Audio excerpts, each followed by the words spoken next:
Enough of this palaver. Let's get the show on the road. Wow, what show is that? That's epic. That was epic. Epic! Is that Stacy Keach? The inimitable My God. Stacy Keach. Amazing. Stacy Keach, the new voice of the Opie and Anthony channel. Yeah. Who wants to comment that the Mike's Who wants to be the person? I'm trying to stay positive. It's a new year. Absolutely. New year, same studio. New year, same shit. We just dressed it up nice with Stacy Keach, but the mics sound horrible. Welcome back. I came in when Sam was on. Yeah. And he was playing a clip. Right. And I'm just like, oh, of course, this fucking thing is... And he hits the mic, cut! And I just was quiet. Yeah, like when Jim Lovell had to be quiet because his mic was on in the Apollo capsule. Only this is more of a disaster. Apollo 13. Is Mars here?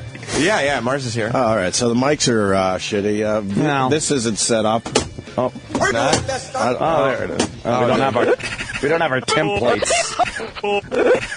have our templates. Yeah, well. Where's the templates? I don't know. This is a media destination, my God. That's an E-Rock call. Iraq? Let's get him in here. Oh, boy, the lumbering E-Rock. First screw up of the year. We understand you had a He just threw out the first screw up of 2014. After your 6-month hiatus. Right. Yeah. Really, we haven't seen him in about 2 months at I know. this point. Been a while, right? Well, how come you didn't put the templates out? Why wouldn't you do that? E-Rock comment? Yeah, I mean, how are we going to start off this media destination like this? Right. Yeah. Using the machines you barely ever use. Oh! I disagree. The guys use those machines very well. Jim I wear was my just seatbelt saying. every day. Go like this. Uh-oh. He's Why do you always shake- putting his hand out straight. What? Wow, do you see? You're loaded on caffeine. Did you lose weight? Oh, jeez. Why, you- I hope so. I know I said that disappointed. Have you been trying to lose weight? Yeah. You look like you might have dropped a few pounds, and it makes me sick. Great, now I'll gain 10. No, shit. how much did you lose, you think? For I don't know. See what's going on, though? He took a month and a half off. Yeah. You're away from the stress and the bullshit of this place, and it's easy to lose weight. Yeah, life was enjoyable. Right. Now You're going to gain all that weight back within 2 yes. weeks. Well, it could also be the fact that maybe his wife said, put that fucking down, don't eat it, That'd be- instead of in here where it's, Where she was home to monitor me. Right. Monitor me, yes. Exactly. Wow, you do look thinner. Doesn't he look a little thinner? fuck? It bothers me. I was hoping you'd be even worse. Don't worry, it's AIDS. I hope so. I mean, I don't want to root for, fucking cancer, but it would be great fodder for our show. How many pounds you lose? I don't know. I haven't. I actually You haven't definitely checked. look like you lost a few. Thank you. The studio looks good. Now that it's exactly the same when we Every left. piece of dust is exactly where we left Yeah. it. Yeah, with a little dust on it. Yes, on top of that dust. Is that phase 2 of this whole thing? Yeah, that must Is be it- phase 2. I think they're waiting They're waiting for what? for the big redo of the studio. They're Oh, not when going is to do that? no little changes. They're going to do a big redo. When is that? Yeah, and why not when we're off? And why couldn't they start with like these tiny little changes that would have made us feel like, wow, I guess this is a media destination. Right. Someone was listening. I guess they were hoping Stacy Keach would do that. Wow, that was good for the listeners. Stacey Keach, the listeners feel like something's different, but we don't. No, it's the same. Well, we didn't really get any kind of we're actually going to do the studio build out Right. until the studio completely collapsed a week before break. Well, that's true. When it broke and we were off for 2 days. Yeah, so now the wait is on for parts. But they couldn't and even dust the approvals. place. No, Right. no, It's they- just the No. same. The second you left, Shit. you locked the door and And that was it. that was it. Yeah, the air seems a little stale. They left in it here. alone like a fucking like a young child that passed away, and their parents just leave the room. Right. Except Yeah, it is. exactly. There's still a high school football banner on the fucking wall from 1972. Exactly. The trophy's still here, I Yeah, say. Gary's best secretary trophy is still Right. here. Gary. What? Who? He was the ball What? guy. Was The he? radio wizard. Wow, how remember long him. ago? How long ago was Who was that? he? I don't remember. That was a different regime, a different time. That was before we were a media destination. Yes, today's Media destination. day one. Day one of a media destination. So who's coming to this destination? I don't know. Today or We're an oasis. On day one, we learned that we start at 6:30 now, Yeah. That's right. and we have Stacy Keach as the voice of the channel. The whole channel. He sounds fucking awesome. Does sound great. I love the Stacy Keach voice. We'll try to keep it as positive at times. That's good. At times. I'll tell you right now, that shit sounded great. And it's not one of those, like, Kiefer Sutherland trick jobs where we just got him to say a bunch of stuff. Just a bunch of things. Created. It's exclusive. He actually is. Yeah. He made me feel like my career hasn't been a complete waste of fucking time. Good. That is good. That was the goal. Sounded kind of impressive. It did. He's Holy got that good fuck. announcer voice. If the listeners only knew. The highlight of my 2014 morning was actually not really having a place to sit. So I went into the other office, and I spent such an enlightening 5 minutes having to speak to our new intern. What? Which was just what I wanted to do after coming back from fucking couple of weeks vacation. Nobody thought that maybe we could put the interns in the other office? No, because that's the office I was in. Opie was in the other office, but then with Roland and E-Rock and everything, and there's like, it's not made for... Well, Roland's no treat, and E-Rock certainly is no treat. E-Rock wants to listen to the radio show. I'm like, I no! know. Dude, fucking turn it off. He has the channel crank. I'm like, why would I want to listen to that? And then Jimmy came in, so I thought Jimmy wanted to come in the other office, so I went to the one where Travis was in, that walk-in closet. Yeah. And apparently the new intern, he lives in Jersey right across the bridge. Don't worry about it. Okay. He's right across the bridge. Wait, we lost the other interns? Yeah. New We interns. never even got to know their names. It's a media destination now. New media destination interns. Sure knew. I stood there and just looked at Opie and Anthony in a tiny office. Yeah. It was really sad. We realized, I think we all realized this morning if we don't have microphones on, we just don't want to talk to each other. It's just at least something going on. We need some fodder. There was some weird small talk. We should just walk around with microphones. With microphones. Right. Just hanging around our necks. Yes, E-Rock. We have a couple new interns. One is a girl. Oh, yeah? Oh, wow. She's in there with Travis. Oh, yeah? I liked Nikki and the other ones. I remember. They were okay. They were The last Semester ended. They're gone, huh? They're gone. Nikki's coming back for another spot in the company. Oh, look at her. What? How did that happen? As a job? No. As an intern for like what? For not for Liam or For Liam, Oh, yeah, it is. for Yeah, talent. okay. Yeah, I don't blame her. Yeah. I don't blame her. Yeah, you move around a little bit. Yeah. It's just weird talking before that because it's like I don't want to say anything I'm going to say on the air. Yeah, like yeah. I was like I want to hear about all this stuff, but I want to hear it like fresh. Yeah. That's why I'm like a fucking. I'm like I say nothing before the show. Okay. So, Yes, sir. Yes, sir. so that means, Sam, that pre-show nonsense you were doing, do it from somewhere else. Okay. I'm not you're gonna have to I'm not find- sting down the hall in those dumb offices. Find a walkie-talkie in a fucking room. Yeah, go do it. Actually set up right outside the studio. A little desk. We'll get you a card table. Yeah. All right? Maybe I'll do it from that inside room so I can watch you guys in the big studio. And we can interrupt if we need to. Yeah. Yeah, that's not a bad idea. Yeah. Because this is our home right here. And As lame as it is, we can at least feel comfortable in here. Yeah. And look at our TVs. We'll be able to see what they're talking about and look up and see, the IMUS. Or we should just start when we usually were starting. that would be fine too. If we're all here, we might as well fucking turn the microphones turn on. the goddamn mics on. Purpose was to get a little more West Coast action and also to get a little more fucking sleep. Yeah. Just a little bit. That didn't work this morning. I was up as a pup. Yeah, couldn't get to sleep last night, really. Yeah. Yeah, I'm just thinking like, oh, okay, gotta get back in. And then I got up early, the regular time, when we would have had to go on at 6, and I go outside, and there it is, flat tire on the old Escalade. Wow, really? Yeah, frozen, I guess because it was cold out, so then I went to get in the Mustang. I was going to take the Mustang in, and thing hasn't been running a while because of the weather. I don't take it out in the cold. And that was dead. So I drove on the flat tire to a gas station. I know this is thrilling, but that's what happened. That sucks in the morning. So I wound up, I know. But the good thing is, I wound up getting here like 6, so that would have been bad if we were starting at the normal time. Wow, you don't go on until 6:15. You would have walked Exactly. in. It would have been fine. It would have been perfect. Exactly. That's earlier than you normally get here. Oh, Jesus. I'm kidding, man. Oh, my God. I fucking woke up. I went to bed 10:30 last night. I was tired. I went to bed. I got my new apnea mask. Didn't work. It's a full face hockey mask. Horrendous. That thing is creepy. Was that the one you're... Oh, no, that's the... Oh, no. What number one? Oh, I want to see a new one. I thought I saw the new one. I tweeted that one. This one I haven't tweeted. This one's a full face hockey mask. No, that's the old one, right? Yeah. The one where it makes you look like Bane? Yeah. That's an old one? Oh, yeah.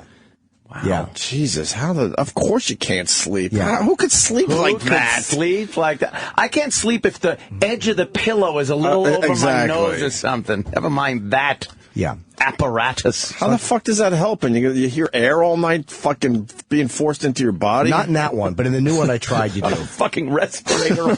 Yeah. Holy shit. I'll take a picture of the one in the hockey mask. It's like, Yeah. you hear that all like, No way. yeah, I 5 minutes I took it off. So you're back to square one. Oh, I've never gotten off square one. I went to bed at 10:30, woke up at 3:30, and I've been You up should ever get some since. propofol, man. Oh, Dude, man, it's right? that Like shit Michael rocks. Jackson, What? yo. It's tempting. It's tempting. No, Jimmy. No, Don't do the drugs. I know. Stay off the drugs. People have a lot of questions out there. Yes, they do. I try to just tweet a couple little things, and then you realize why tweet at all? Because people just hear what they want to hear. Yeah. Yeah, It's mind-boggling. They hear My what they wanna tweets hear. couldn't have been more simple about what's going on. Yeah. And then they just fucking don't read it properly, or they just want it to be some other way, so then they fucking throw it back at you. I'm like, I didn't say that. I didn't say it. That isn't it.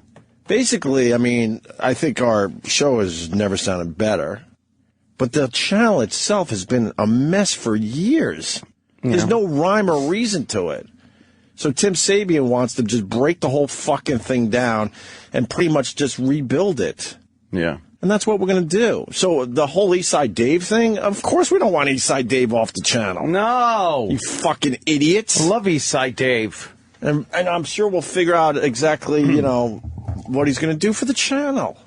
I want him on. He's very funny. But there's been no rhyme or reason to the weekend programming, our replays, and I'm not taking anything away from these guys. It was more the people that were overseeing the channel. It has nothing to do with our guys. They did their jobs properly. Yeah. But then, just playing, what we call filler, there was no rhyme or reason to that. A lot of people would complain they're hearing the same filler over and over again.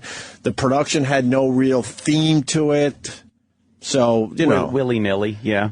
And whether it works or not, that's the philosophy. Break the whole fucking thing down and pretty much start over and rebuild the fucking thing. Right. And that's what we're going to do. And then the Twitter people were like, oh, so that means... And then they'd come up with their own no, theory. That's not what it means. No. It means exactly what it means. The one, Tim knows how to build things. He's a radio guy. He's the first radio guy we've had since Eric Logan. Building gallows for himself. So we're talking 4 years. Where this channel had no fucking direction. We had a very good radio show. Don't confuse that. But the rest of it was just nonsense. You didn't like the Radio Wizard and his input? Oh, Christ. But I mean, a lot of the listeners even said, stop complaining, do something about it. So that's what's happening now. And hopefully it'll work. And hopefully it'll be a better listening experience for everyone. We have to welcome the West Coast. Yeah, the West Coast we get to talk to now. Yes. And the whole Ron and Fez thing, of course we didn't want Ron and Fez leaving the channel, but the philosophy there was they want us to be heard more on the left coast. Then people are like, well, it doesn't matter because I got an on-demand app. I mean, I'm happy for the people that listen to the show on demand. That's huge, and it's going to be a huge business down the road. But the fact still remains it's way more important for in-car listening. Right. There's way more people listening to this radio show in their cars than on demand. That is a fact, and that's the philosophy with the company. They want us heard more on the left coast. West period. Coast, man. And they also realize that Ron and Fez Ron is talented enough. Oh, Jesus. I'm not playing that bullshit anymore. Oh, Jesus. That he could go over and help Raw Dog. Because Raw Dog is a channel that needs some help. So it's a win-win for everybody. It's a great opportunity for Ron and Fez to be over there at Raw Dog. And, of course, we're still going to interact with them. Yeah. Of course, Ron will still be on our channel. And then, of course, we'll go over there from time to time. But if you do that show, you're no longer allowed on the show. Right. That's exactly it.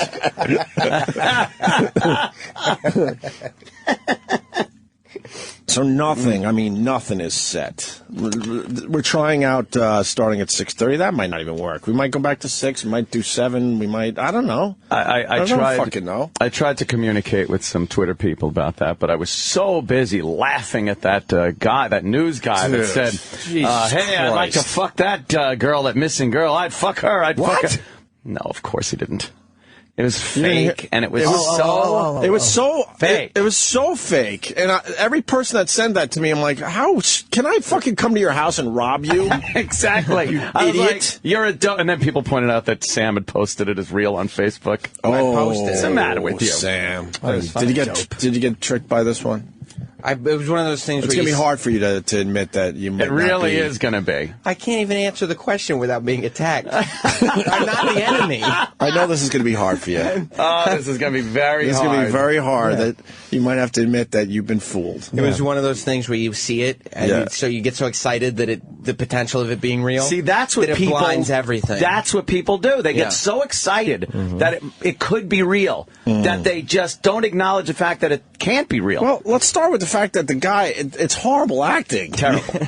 And he puts in iPod headphones. He's got iPod headphones in instead of one of his little news earpieces. There's no affiliate on the Fox thing, really. I posted it, and then I was like, Jess, come here, you got to look at this. And then the second time I watched it, when I showed it to Jess, I Did you was go, like, uh-oh, just start turning red and get a little hot? no. Or you get a little warm? Did Jess point out that it was fake? No. Or walking away while it was playing?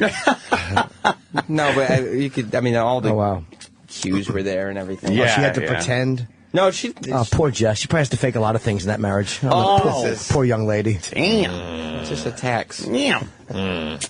You want to play it for everybody? Yeah, this is the one that should not be sent out unless you want to look like an adult. Yeah, be the one that rises above this and say, "Hey, idiots, this is fake. Fake. You look like a fucking superstar." All right. Oh, what's the setup, basically? I guess the setup is the guy's about to do a live shot for some kind of TV channel. Yep. And he doesn't realize that, they already went to him. Is it that? Well, Go ahead. Because she says after that, when they go back to the anchor, she's shocked. Right. She goes, "Oh, we want to apologize for that, something about the recorded piece." So the two halves don't even make sense. Like, was it supposed to be a live shot? Right. Or a misedited recorded piece? But you know what angers me? The idea is great. Yeah. And then they got Horrid lazy. execution, Because right. when they go back to the the studio, the hostage guys behind them that no one's talking about. No one's talking about that. It's grainier. The video quality's different. And why would they already have that up? Exactly. It was just done poorly. Has the guy come forward yet? I don't think so. But then somebody also pointed out that if you just click on the guy's YouTube account, he's in all his own YouTube videos. So it's like, You got He did every any single research. piece including Sam Roberts. Of course, Yeah, I got Including excited. Sam Roberts. Oh, that's great. Yeah. Oh, I don't care if she's 20. Hell, I'd fuck her. You can't say you wouldn't fuck her. Maybe that's what I'll do when they find her. I'll go and fuck her. Fuck her right in a pussy. All right, well, we definitely apologize for that editing error in that story. We are going to switch gears now to the prospect of peace talks. Editing. Now, The Mediaite put that up? No. The media is saying it's fake. They put the I like real one up. Mediaite a lot, actually. They're saying it's fake. Oh, yeah. okay. Yeah, they came forward and said, "Hey, idiots, this is so fake." But I can't tell you how many fucking people sent me this It under was- the guise of like, dude, you gotta see this. And it's, everyone's added you, Opie, everybody's all like, oh, Right. you gotta get this on your show. Well, we got it on, proving that there are a multitude of douchebags out there. Fucking idiot. Do you want to see what the real news clip was? Oh, right. This was the real, the reaction from the anchor woman back in the studio was because of this clip. Right. Okay. Pick some of the strawberries today. Despite this rain, I do have to tell you it's worth the drive and worth fighting this rain condition. Fuck me. I can't even fucking talk. All right, well, we definitely apologize for that editing error in that story. We are going to switch gears now to the That's prospect- funny. See? That's harmless. Kind of a little fun. Yeah, but it doesn't say I want to fuck her in her pussy. I want to fuck her in her pussy, and he's doing like fuck moves. It was horrible. You go, imagine if that was real. I'm so excited. It must be real. It's got to be real. I'm gonna post it. Yeah. Right. Christ. Where do we put that for the people out there now that we're a media destination? Well, it'll be on That is media. Facebook page, O&A Show, Twitter, O&A Show. Hey. Sal's here. Oh. Yeah, he's got an awful big beard. Hold on a minute. What's her name? Dave in New Hampshire. Dave? Well, good morning and Happy New Year, gentlemen. I just want to tell you that the media destination known as SiriusXM.com still has Ron and Fez listed as 11 to 3 Eastern Time on cool. your channel. Hey, great. And their phone number as well. All right, Sam, we got to start a list. Uh-oh. First list of 2014? Yeah, the things that haven't been done so far as the Opie Anthony media destination. Exactly. So is there a new schedule that you guys can announce? Yeah, the schedule is Opie and Anthony all fucking day long. All day, all night. Yeah. All fucking Suck day. it up. West Coast people will get us in the.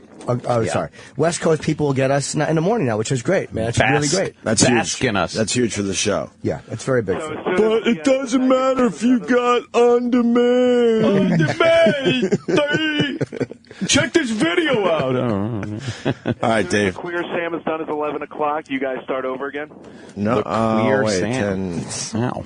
Yeah, it just starts over at 11. Yes. Show starts over at 11, which is 8 a.m. on the West Coast. Yeah.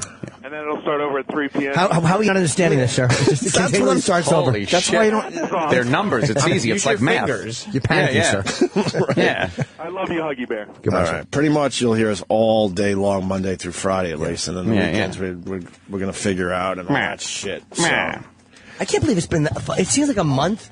Because I saw Sam and Jess, and have we been off since then? Yeah, because it's the beginning of vacation. Oh my God! It seems We were like a gone fucking month 17 ago. days. Wow. I think it came down to 17 days. Wow. Only 2 weeks of shows, but It seems like a month. Sam watched me almost cut my finger off and knock myself out with a cork all in the same fucking night. I went to Opie's on New Year's, and it was like Clark Griswold was the host of the party. What happened? It was a comedy of errors. I was a little frazzled by then. I mean, you guys just don't understand because you don't have the kids thing. No. Not to shove that in your face. But you don't want to have kids, so why? Whatever. But having 2 young kids in a house in the winter for 2 straight weeks, I was a bit frazzled by New Year's. Yeah. Wow. And I don't even know what I was cutting. I forgot. Cheese. Oh, yeah, cheese. Cutting the cheese. I fucking sliced my finger so bad, and I absolutely needed to get stitches, but it's New Year's Eve. I'm like, fuck this. Wow, really? Yeah. Is that bad? So I got duct tape, and it was just bleeding through everything. Do you have any crazy glue? Well, they have this liquid skin, which is a real yeah. treat, because that'll sting the fuck out of you. Sam tried to make his foreskin out of it again. You missed it. It's a dumb foreskin of yours. So then I got this massive thick bandage on my finger, and it's bleeding through that. And then, it's New Year's, so you got to open up a little champagne, and I can't open up the fucking bottle. And just as I'm giving up on it, I go like this. Oh, no, you looked into it? It popped me right up on my left eye. That's one of those can take your eye out. And I think it hit you, right? The cork popped off my forehead and either hit you or it might even hit my young son. I don't know. No, it hit you in the head. It flew across the room and landed hit somewhere him in the balls, furniture. which is very unique. A money shot. You took a money shot. I Dude, mean, it was like, what the fuck is going on? And that thing hurt, man. It looked like it When hurt. you're a couple inches away from a champagne bottle, when that cork some pops, fucking thrust coming out of there. that hurt a bit. Mm-hmm. And then we watched New Year's Eve. Did any of you guys watch that shit? Oh, yeah. I was on stage in San Diego. I had to do it twice. In San Diego, in the West Coast, they have 2 New Year's Eve countdowns. Those greedy fuck fuckers. is that about? For the early show, they do one at 10. What? I was on stage in San Diego. We did the New York countdown and then the fucking West Why would Coast. you do the New York countdown? They do it. It's traditional. out there. Weird. They like it. Huh. It is kind of. How was San Diego? Yeah. It was good. But Yeah. I mean, I watched that live too. That fucking Ryan Seacrest stinks. And he is worth fucking hundreds of millions They of love dollars. him. They love him. They won't let He him is go. horrendous. I wound up doing a compound show for New Year's Eve, and I hijacked the New Year's Rockin' Eve video feed and put it up behind me, and just said it was my video feed. I hope they have a little sense of humor. Oh, that's funny. Ow! Just dripped coffee on me. What are you putting it on a lump of these things for? Jimmy, he's right across the bridge in Jersey. He's right across the bridge. He spilled coffee on me. Yeah. He comes in with the coffee. He spilled it. He stripped it on my arm. my coffee. And then he piles it on napkins. And he got new, and the intern got new clothes to be an intern. He did, yeah. And then he ran out of the shop. Oh, those are brand new clothes. He dressed sharp now. Must have got him somewhere in Jersey, huh? It Smells like garlic. He's right across the bridge. Oh, that's good to know. Yeah, it is good to know. Yeah, Eric's already yelling at him. Why would Eric yell at him? Because shit goes downhill. Exactly. Feels good to yell at someone. He's never had the chance to. Right. Eric was just waiting in the hall to yell at the guy. Pouncing on him. That's hilarious. The first fucking thing he comes in the studio for, and he spills it all over Jimmy. Oh, he's going to be a good one. I pardon him. Yes, you pardon him. Wait, you were just talking about something that made me think of something. Fuck, man. Taking a cork to the fucking forehead New Year's something Eve. News-wise, or what? Ryan Seacrest. Yeah, it was fake news story. Yeah, Life in the Compound. I did the New Year's Eve show. You hijacked their news feed. Right. That was about the last thing we did before coffee was spilt on you very rudely by the kid that lives right across the bridge. Natasha Leggero on New Year's Eve.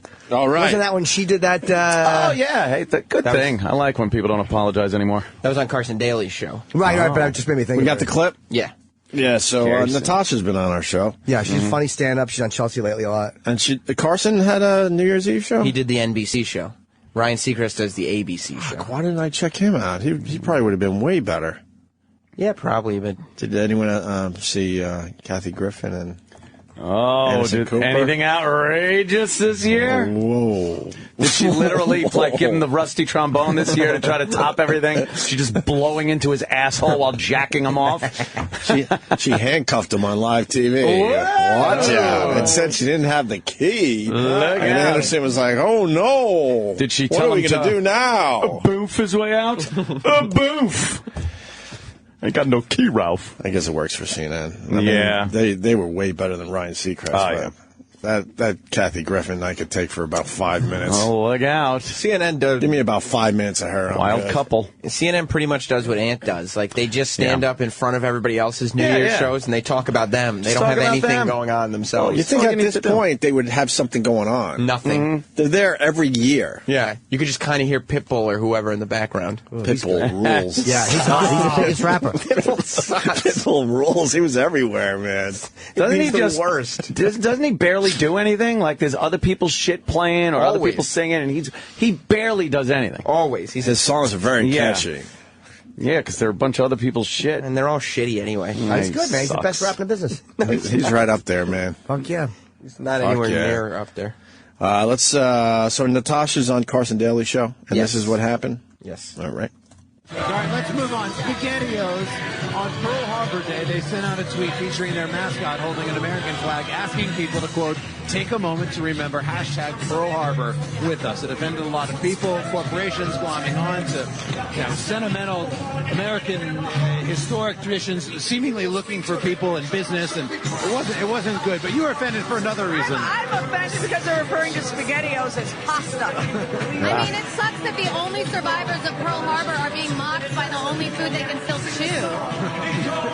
Carson knew. Yeah. Anthony Edwards Anthony Anderson. Yeah. Huh? Wow. Enjoyed it. Yeah. Carson knew. He dropped his mic like, fuck. I'm going to have to deal with this shit now. Right.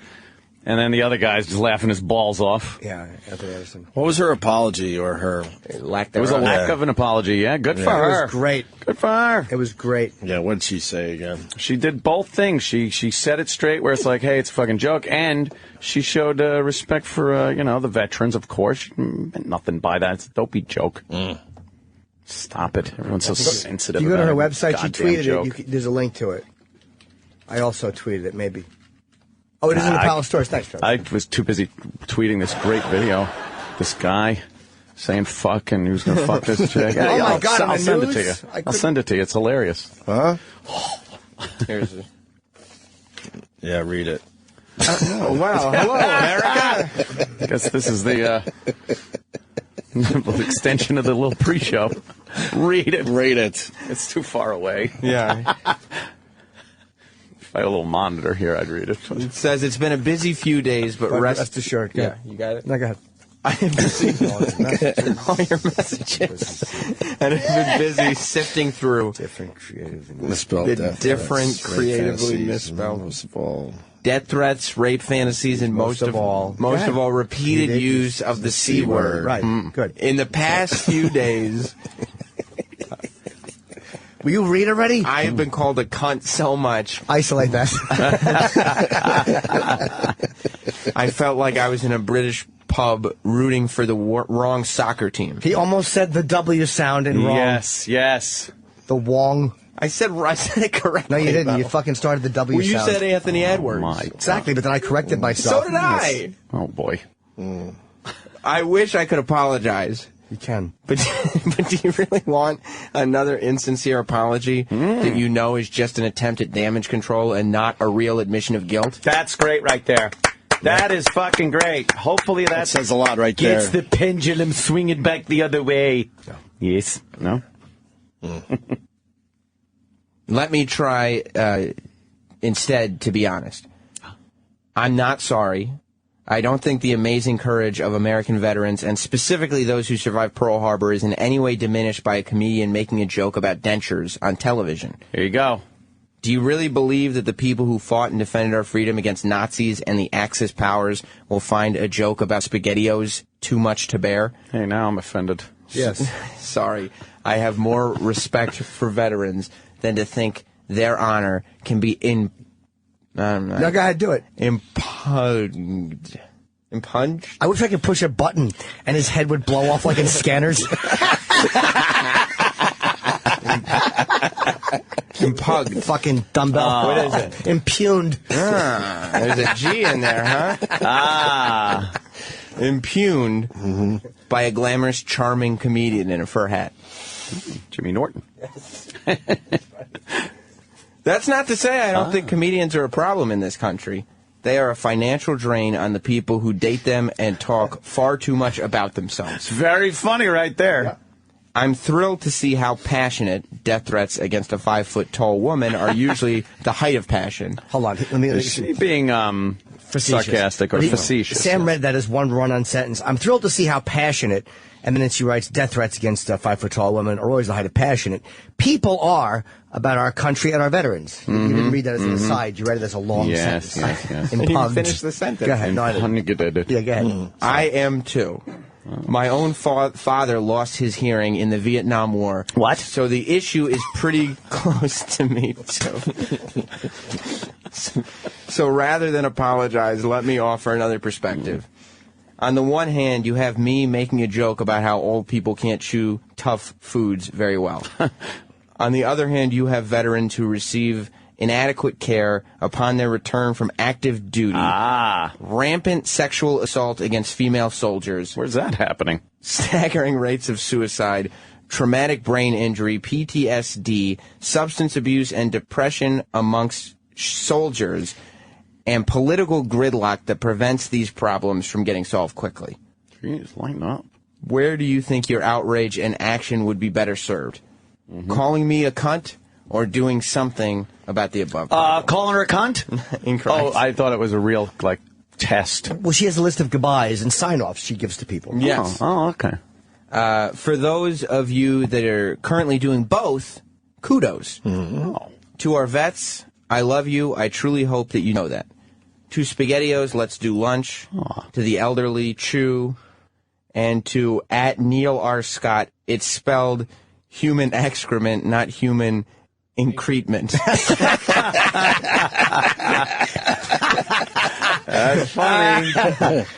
And then she gives a link to a donation for Disabled Veterans Foundation. Very funny. Hey, Very something Tasha. positive. Great Very job good. right there. Sincere and funny. That's how you do it. Yeah, it's great. Yeah, because as we've said, the apologies are all bullshit. Oh, yeah. Well, MSNBC had to apologize, too. Oh, yeah. What's her name? Your favorite there. Melissa Harris Perry. Melissa Harris Perry. I hate her because she has the worst fucking... she does. She has... Oh, no, does she have a chip? Oh, it's the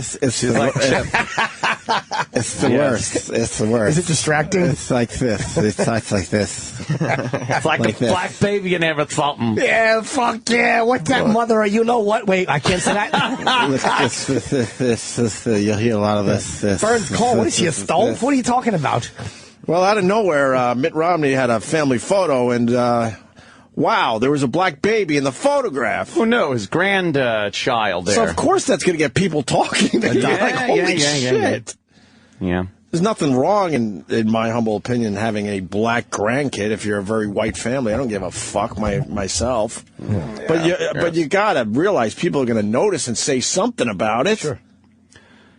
She's a pussy for fucking apologizing. Well, it was the way. It was the hypocritical way they can talk about things, and they just lambast anybody else that does. Sure. Right. Of course, you got one black baby in the midst of all these white faces, and they decided that it was pretty funny. Right. To point that out and do the old one of these things is not like the other. I have no problem with That's that. fine. Who gives a shit? I don't give a fuck what channel does it. I have no problem with that. But whether it's Fox, CNN, or MSNBC. If someone on Fox News had done that, MSNBC, Reverend Al, and I'm not saying might do something, they absolutely would have jumped on this with a lot more gusto than anyone jumped on her to get an apology. What exactly did they do? Do we have the clip of that? Because I heard about it and read about it, but I didn't They'd see have it. demanded a firing. Yeah, of course. I call her a pussy on Twitter.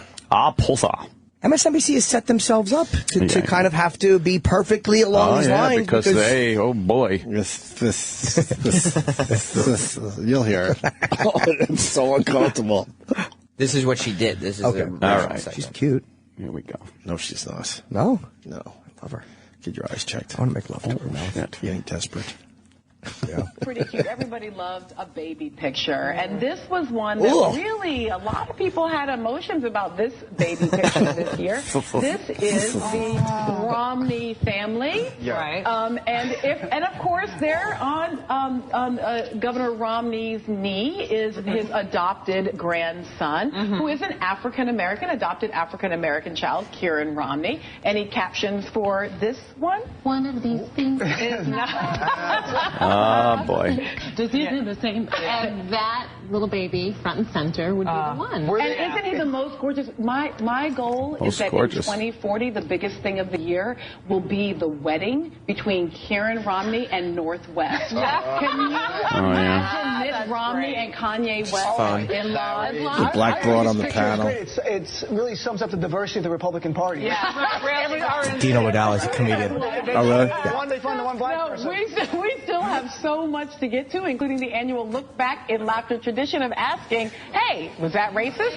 So don't go anywhere. There is, of course, more Nerdland at the top of the hour. It wasn't like it. No, it wasn't even that bad. No, they should have fucking stayed strong. It wasn't, but I love the fact that they are the fucking police as far as any racial comments go. And that would have, even just saying one of these things is not like the other, that would be like, assuming it's a thing? Oh, that's what Reverend Al's tack would have been. Right. Oh, they're talking about a child as a thing?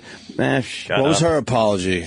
I forgot. I think she started weeping, right? Yeah, she broke down. She got a little weepy. What? Humiliating. You didn't see it? She broke down. No, I only saw the Twitter apology. Oh, God. What? Let it rip. Yeah, This is great. Oh, this is going to be uncomfortable. I haven't seen this yet. I left Dayton, Ohio with 2 bad knees. Harris Perry. We have a lot of news and politics to discuss this morning. Discuss. But before we get to that, I am going to start with an apology. Last Sunday, we invited a panel of comedians for a year-in review program. It's what we call our Look Back and Laughter. But in one of the segments, we looked at a number of photos that caught our attention over the course of the year. And in that segment, I asked my guests to provide kind of off-the-cuff ideas for captions of the photos that we were seeing. Among the images we aired was one of the Romney family that showed Governor Mitt Romney's grandchildren, including his adopted grandson, who is African-American. Now, given my own family history, I'd identified with that picture, and I intended to say positive and celebratory things about it. But whatever the intent was, the reality is that the segment proceeded in a way that was offensive. And showing the photo in that context of that segment was poor judgment. Oh, boy. So without reservation or qualification, I apologize to the Romney family. Adults who enter into public life implicitly consent to having less privacy, but their families, and especially their children, should not be treated callously or thoughtlessly. Wrong. Intention was not malicious, but I broke the ground rule that families are off limits, and for that I am sorry. Here she goes. Also, allow me to apologize to other families formed through transracial adoption, because I am deeply sorry that we suggested that interracial families are funny or deserving of ridicule. That's terrific. That's terrific. We are dedicated to advocating for a wide diversity of families.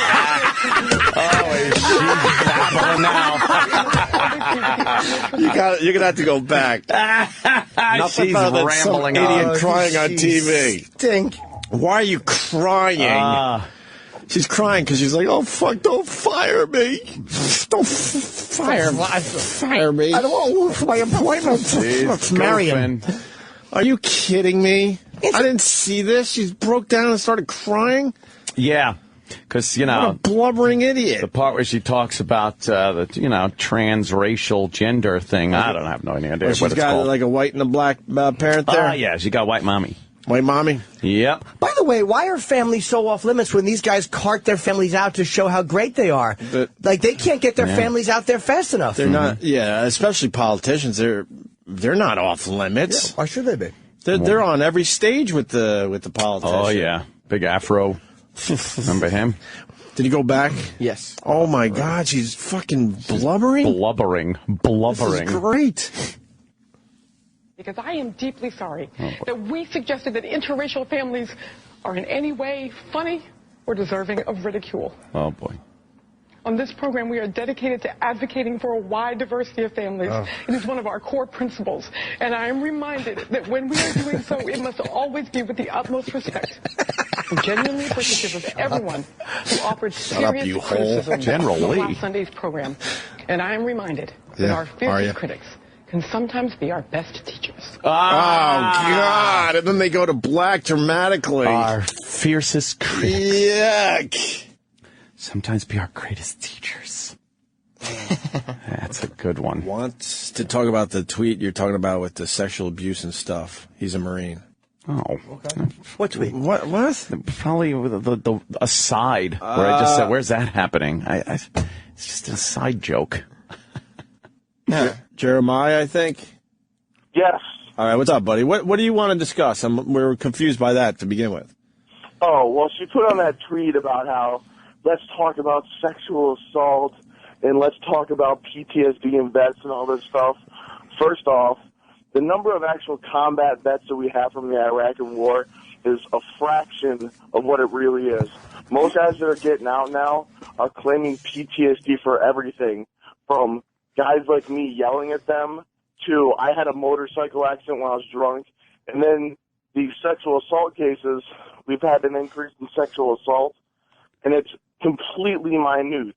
Like, yes, it's a terrible thing. Fucking you're mute. Fucking call me. You're too good. So you're refuting what the comedian said about the SpaghettiO thing.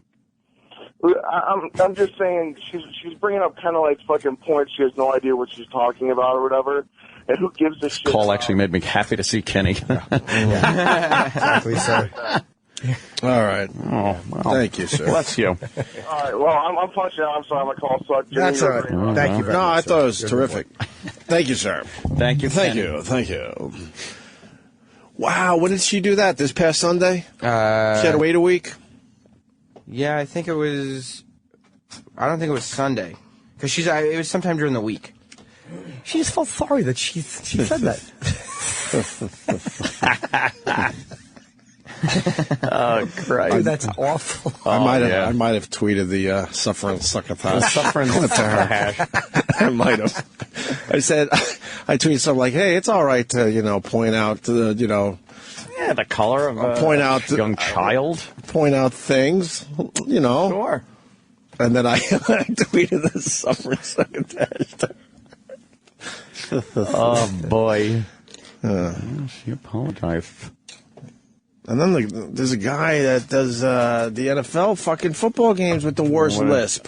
Oh, really? Everyone knows his name, and I have seen him do football games from time to time, but his lisp is way worse than hers. I was waiting, and I thought he might have fucked up, too. He did the Colts game. Oh, okay. He did the Colts game Saturday. I did pretty well with my picks this weekend, by the way. Oh! Yep.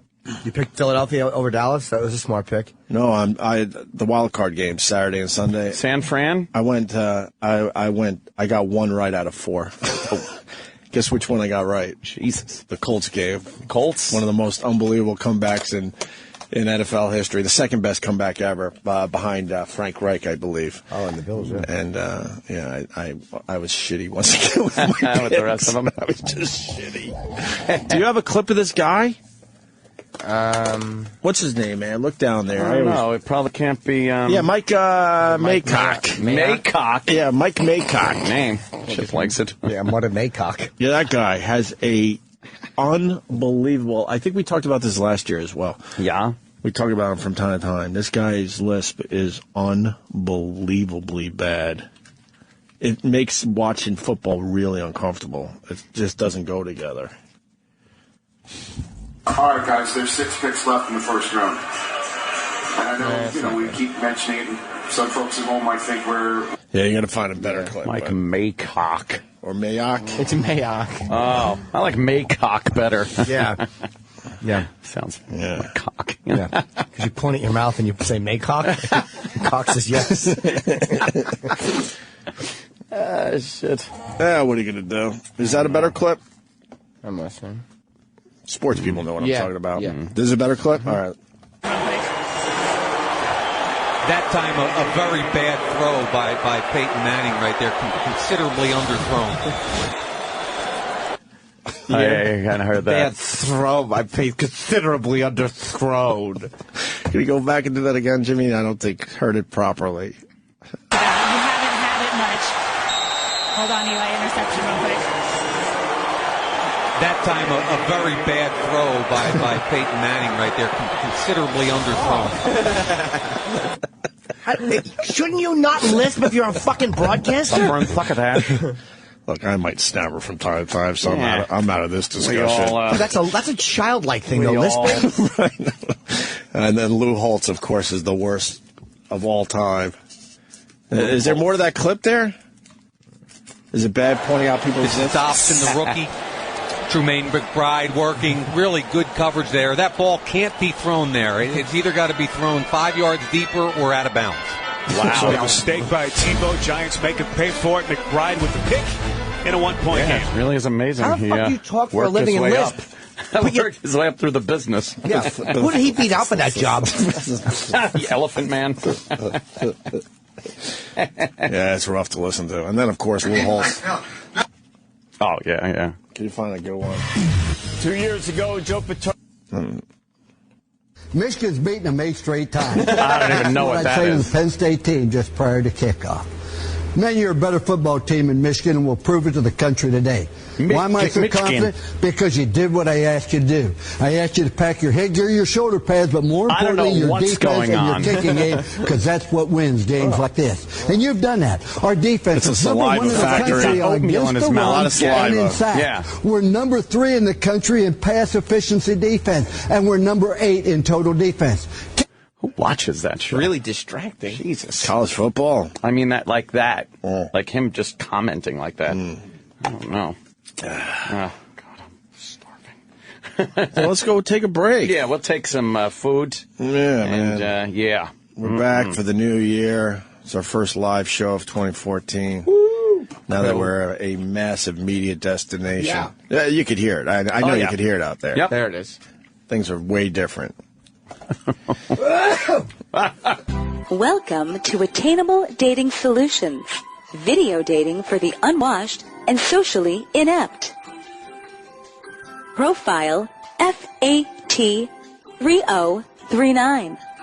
Lady Di. Hey, my name is Lady Di from the retarded Laverne and Shirley. The only thing I love more than the bottle is the dick. I'm looking for a man to go on a cruise with. Okay, a very nice muscular man, has to be well endowed. Okay, am I doing all right so far? Great. Okay, and to have sex with on a balcony. For the right man, I'm willing to give oral on a balcony. Even though it might be against your instincts, I prefer somebody did not throw me off the balcony and bend me over and give me the old hee-ho. I'm into the following things: water sports, ass play. I'd be willing to experiment with toys. Under the right circumstances, I would go both ways, so feel free to bring a friend. Call into the Opie and Anthony Show, 866-WOW1-WOW, that's 866-969-1969, and give me the ride of my life. You think anybody's going to call back on that one? 100%. Call the Opie and Anthony Show today. Lady Di does. The Opie and Anthony Show is back on Sirius XM.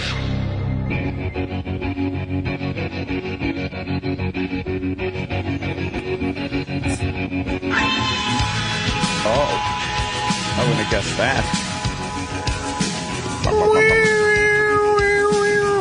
I remember this. What is this? The Smiths. I hit the post, by the way.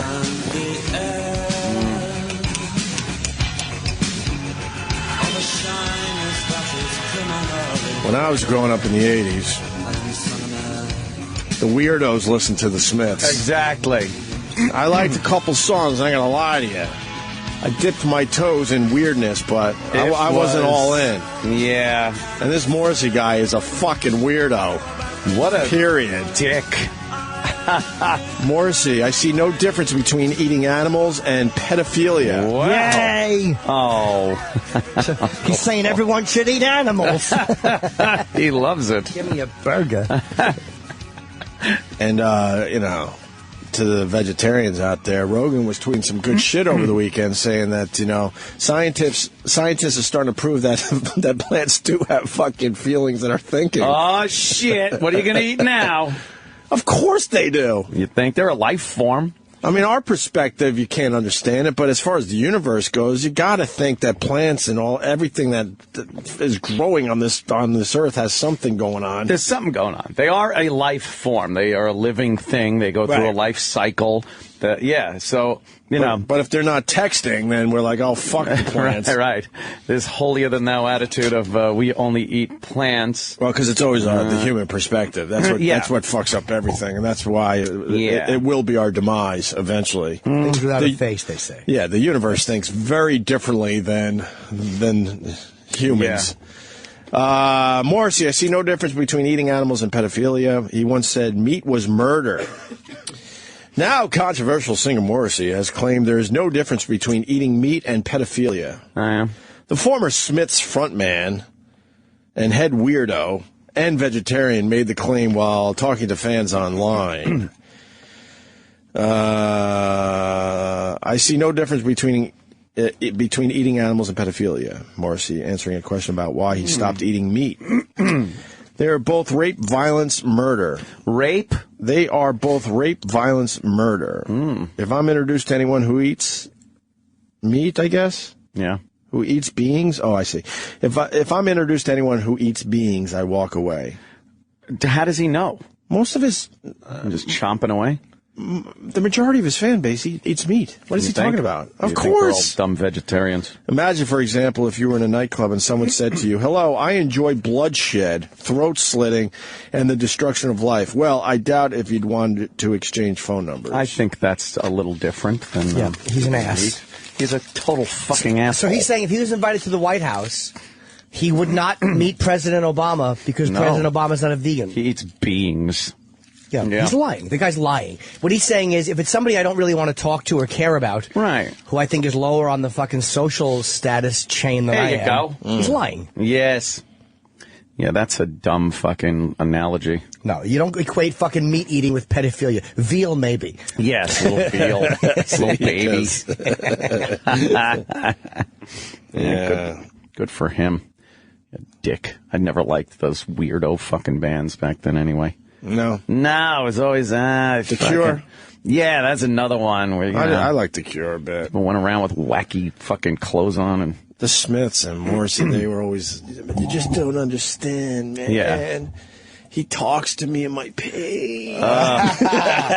Nothing worse than trying to hook up with one of those girls at a party and just bullshitting your way through any dumb conversation she's trying to have with you. They walk around the party with a razor blade in their hand the entire time. It could happen, could go down at any moment. Oh, you like the Smiths? Yeah. Right. Yeah. Right. Oh, you like that song? Yeah, I love that song. It's fantastic. Right. Just bullshitting. And Hope you don't get caught. Next thing you know, they're just crying in a corner somewhere. Yeah. What's wrong? What happened? What happened? What happened? We're at a party. Having fun. Right. What are you doing? Right. This song speaks to me. And Bit manic, are you? Yeah. Jesus. Those are the weirdo. I liked the girls that liked fucking Charlie Daniels and drank whiskey in the woods. Yep. Those I could talk to.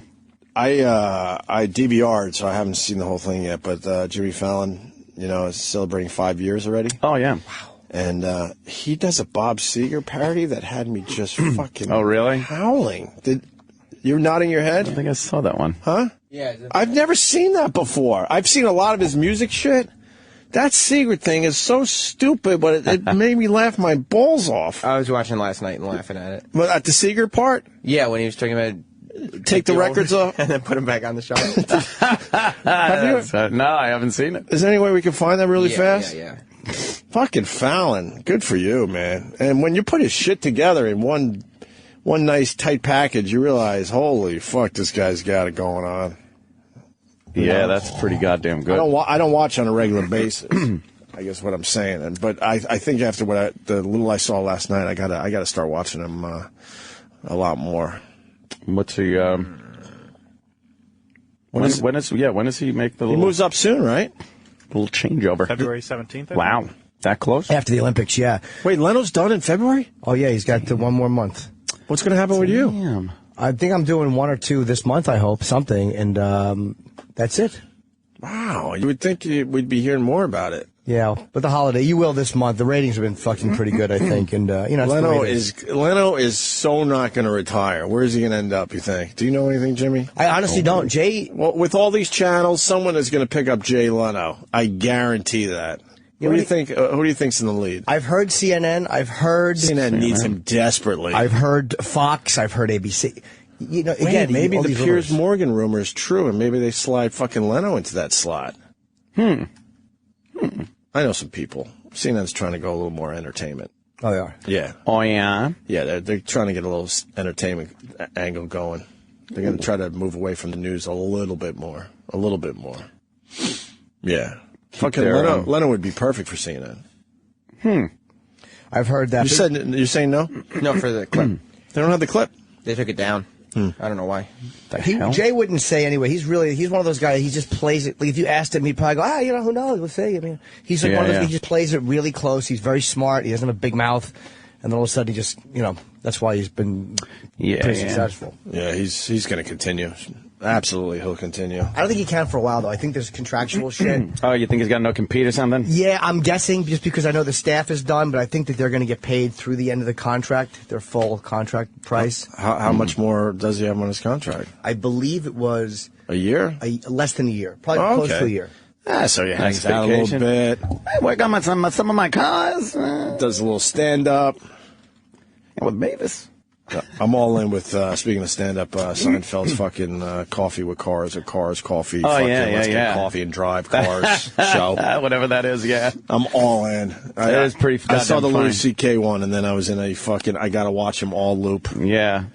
What a great concept. What is it? Comedians in cars getting coffee, and they... Yeah. The one with Louis C.K. and Louis gets him on his boat, and they're just tooling up the Hudson River, and... It's a great concept. Yeah, the Gervais one was funny too. He's got everyone. Ricky Gervais when he was driving. Right, Letterman. He's got the Chris Rock. Did he get Letterman? Oh yeah, he's got. Jerry could get anyone. Yeah, Jerry just makes a phone call. That's it. Don Rickles. And I bet you, I was saying to someone over the break that I bet you he's having way more fun doing this show than probably he had doing Seinfeld. I bet you, probably, especially near the end of Seinfeld when, the show kind of. Not ran its course. It never really ran its course, but to a creative person, it probably did. In his mind, he's just I'm like, sure after that many years, he just wanted to go do something else. He'd already on realized, autopilot, He realized it was a fortune being made anyway. Still is. I bet you he's having a blast doing this thing. Of course, Colin Quinn did an episode. Larry David, and everybody's on there. But I heard about this show for a while, and I finally checked it out. He asked me to do it, and I have not done it. Oh. Good for you. Hold out, Jimmy. I'm holding out. You should hold out. Yes. That would be such a dumb move for you. No, I'm not. I'd rather not, Joey. I've taken the advice of my agent. And yes, I'm doing my friend's car. Got one. It's called Comedians and Rickshaws. Getting marmalade. So we don't have the Jimmy Fallon clip. That's too bad. Took it off the website. Probably should have told you guys ahead of time, so maybe we could have grabbed it. Yeah. Oh, yeah. Hey, what do you think about the, speaking of rickshaw, about the horse-drawn carriages in New York City? Of course, de Blasio, the new mayor, wants to, top on the list. Get rid of them. We don't want that in New York City anymore. And you know the real reason, right? This de Blasio already is driving me nuts. Is he? And I said to people over the break, too, I'm like, it's great for our radio show. Bloomberg was like a little sissy, nanny, fucking whatever. Yeah, but this guy is such full of shit, and I can't wait for the people to realize that. First of all, the horse and carriage thing, that's all about decadence. He doesn't give a fuck about the horses. Yeah, that's a good point. He doesn't give a fuck about the horses themselves, because anyone that has done research on those horses, they're treated very well. I personally don't like it, and I'm glad they knocked down the fleet.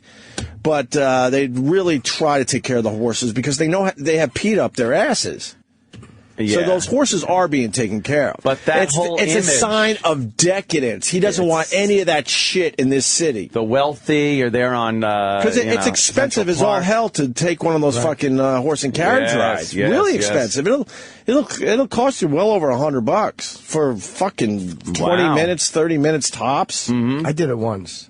How much was it? I don't remember, 50, but it might have been close to 100. It's just been a few years, maybe 10 years. What'd you do with the girl? Your little blankie? We took a little, just to do it. I'd never done it, and she wanted to do it, but I would never do it again. And I tweeted over the break. It was a subtle thing, but I saw it, and I'm all in with this fucking guy. He's a fucking phony. They had him shoveling snow out front of his house. Yeah. And here's a guy that I got to take care of New Yorkers and this and that. We all got to take care of each other and help each other out, right? He didn't shovel his fucking neighbor's sidewalk. It just is, huh? And you might be like, what's the big deal? The big deal is he had the whole press there. Yeah. But he's not thinking about other people. I'm sorry. He's not. This is his way into politics. Yeah. Why wouldn't you shove your neighbor's sidewalk in front of the press? The line was perfect, because then he'd start putting the salt down. Yeah. And his neighbor was untouched. Yeah. I guess that's... You saw that? I saw your tweet about it. Oh. He wants his neighbor to shovel in front of his fucking place, and that other guy to shovel in front of their place. Doesn't that go against everything he's been saying so far? I don't know. I just don't like the guy. Commie. Yeah, I don't love him either, but I love the fucking horse-drawn carriage. That makes me so happy. I hate those things. God, they fuck up traffic. But I think the reason he's doing it is it's a symbol of, that's true. What people with money can do in this city, and we don't want to really fucking showcase that stuff. Yeah, I went on one of those once, a little rusty, but the owner fed him too much beefarino, and he was farting. Oh, really? Awful. Terrible. I had to cut the trip short. Beefarino farts.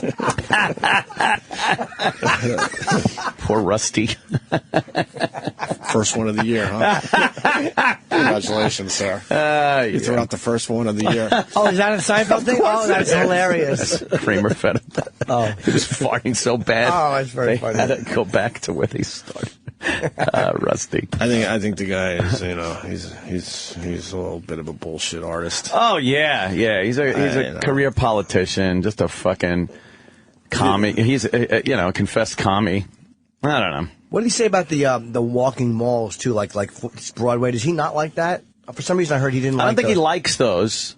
I don't know what his reason for that is. Well, they just put all that work into it. So what? Now they're going to try to change it back? Make a decision, and the city should just, stick with that. Yeah, it would keep people working though to start taking them down, but it'd be such a waste of money.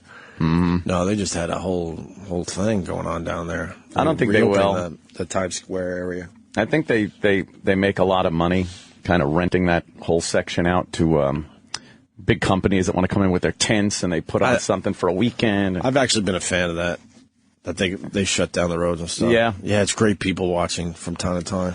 Yeah, it makes walking down there a little through easier. Times Square, and it's a lot easier to get through there. Yeah, you don't have to It's a pain in the ass for cars, obviously, but I kind of like it. And people have adapted, I think, with the car thing, figured it out. But de Blasio is going to be great for this radio show. De Blasio. Because we smell bullshit a mile away. Oh, yeah. And I think his wife is going to be involved in a lot of stuff, too. I started following her on the Twitter. Really? Just to see what she's up to. Really? I like keeping tabs on what these people are up to. Sometimes I just follow people to see what they're what the goings on You just are. want to stay close to you. Hell yeah. Mm-hmm. Oh, yeah. You know, his daughter is a huge metalhead. Oh, yeah? How old is she? She's still a teenager, I think, Okay. right? Yeah, but Yeah. I mean, she's very into, like, metal, not just like I'm saying I'm into Didn't metal. she talk about drinking and drugging and shit? Yeah. What kind of metal, though? What's Everything. Like, she likes... Black Rock Coalition? Everything. No, Black except Girl? that, yeah. No? everything? Yeah, Like she old was hair talking metal about, yeah, she or was talking about fucking... how, I like this, I like the new wave of British metal, I like Viking metal, I like she gets really specific into, like, the genres Viking of metal. she likes. That goes against some things.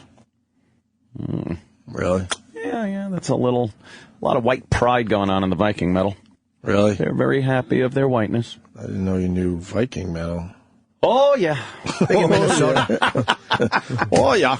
Oh, well, you got to keep tabs on a little bit of everything. Oh, yeah. Yep.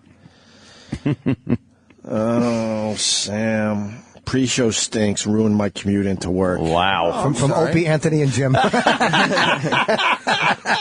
Sam, I'll block this guy for Oh, shit. Tim Sabian blocked. you. It'll be a pleasure to block this guy. How does one dumb 25-minute show wreck your day? It couldn't have. It must be a 25-minute ride. The host. Yeah.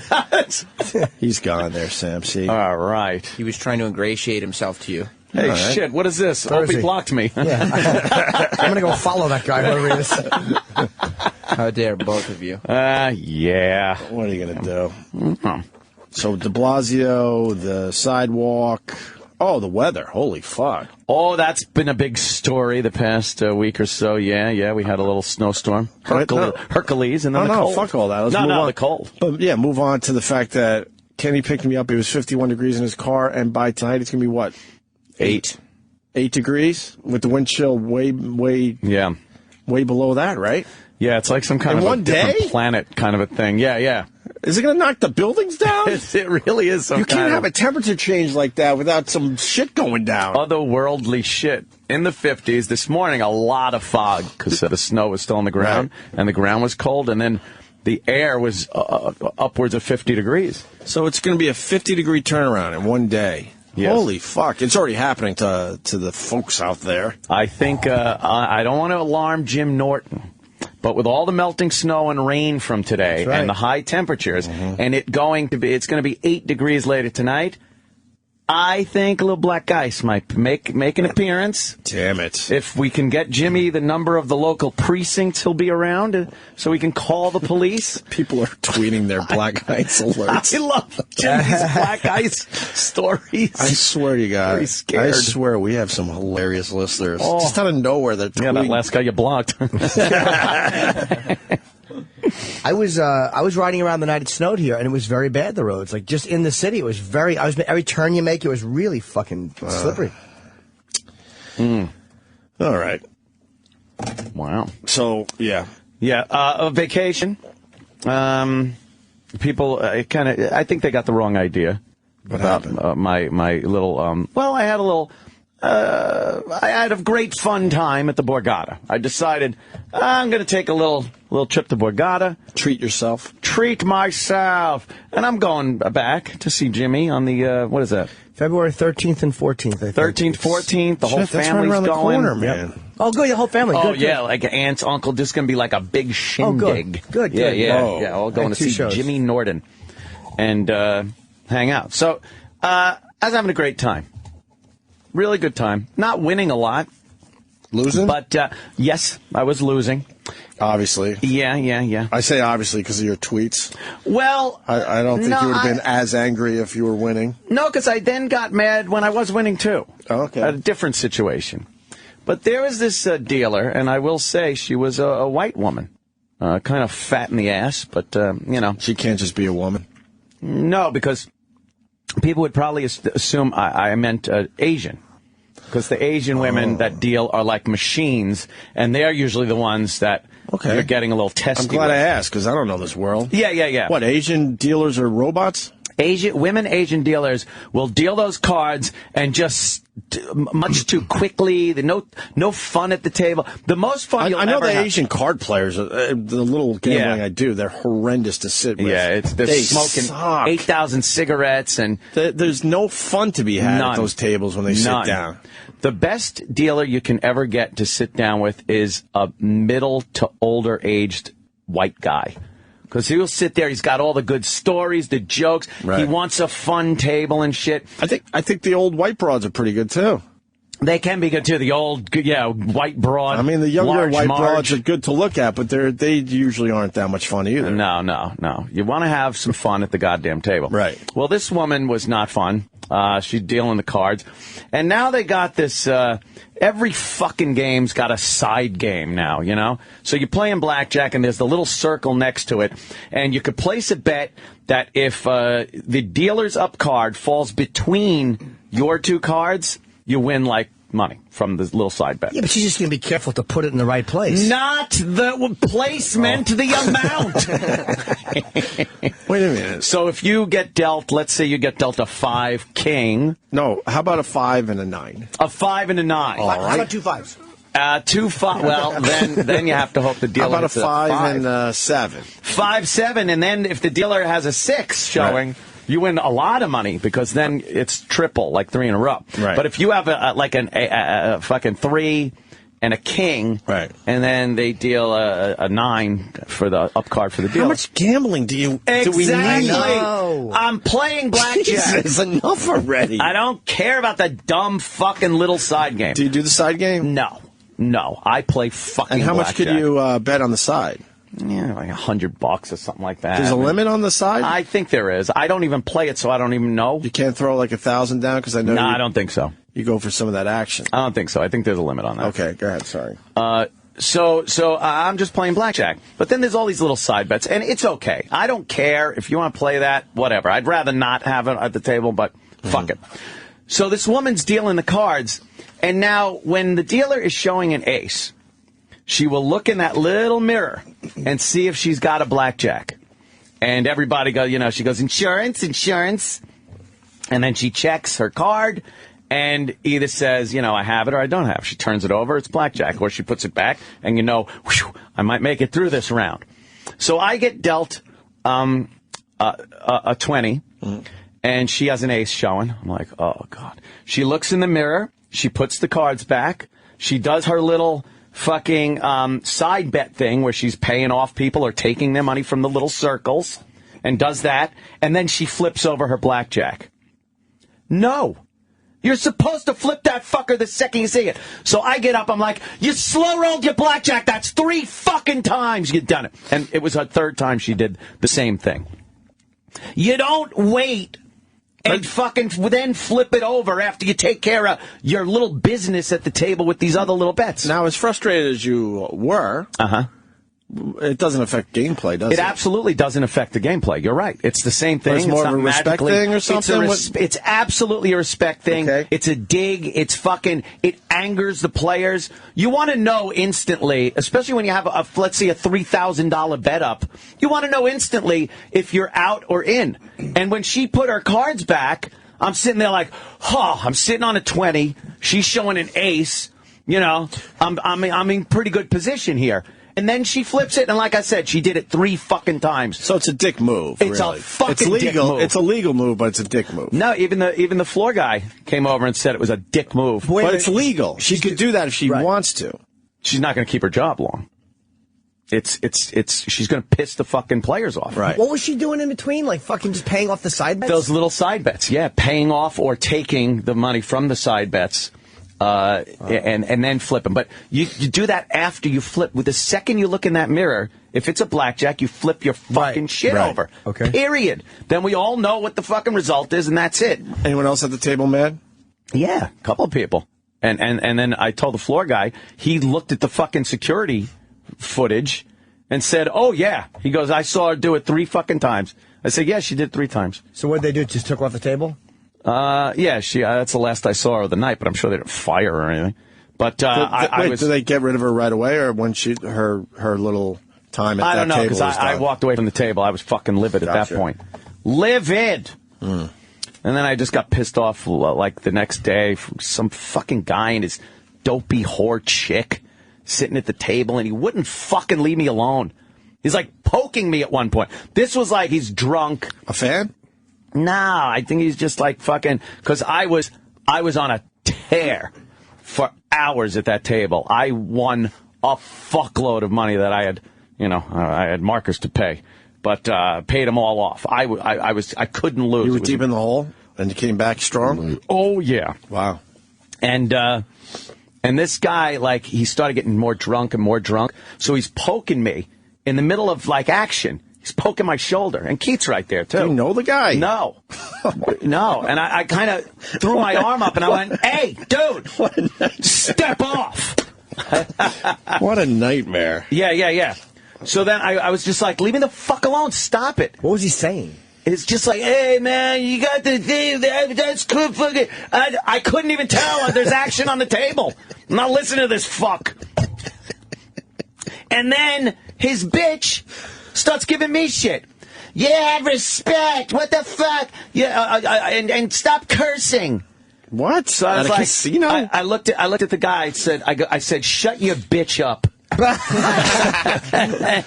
Good for you. And then, well, he got a little huffy, and she starts yelling, and I'm like, she ain't even playing fucking cards. I was like, Floor, get her off the table. Get her the fuck off the table. And then the guy started trying to get closer to me and stuff, so Keith kind of stepped in there and shit. And then security shows up. Was he and I juice just grabbed. No, he was just some drunk fucking asshole. So I just picked up what I had on the table. See, I didn't say it. Picked up the tokens I had on the table. My chips. What's that? And I was just walking away, and then security came up. So what happened? I was fucking being an asshole. See, and that's why I got pissed at the Borgata at that point. I don't want to be questioned. I'm not a common criminal. Did it ever occur to you that was their idea of a cooler because you were winning? Well, he had been there for hours. Oh, okay. Yeah. I had a table that was second to none on that fucking floor. Everyone was winning. It was a great fucking time. My brother was there. Fucking Dennis, we played poker with, was there. We had a fucking pisser. Nice. And then this fucking guy can't fucking handle his booze and starts giving me shit. His bitch won't shut the fuck up. Keep your cunt quiet. Playing cards. Someone's saying that side bet thing is a law. What? Well, you're an idiot. Well, you deal with him. Mike, PA, what's up? Well, while it may be true I am an idiot, according to New Jersey state law, they have to make good on the side bets first before she turns her card over. Bullshit. No, it's not.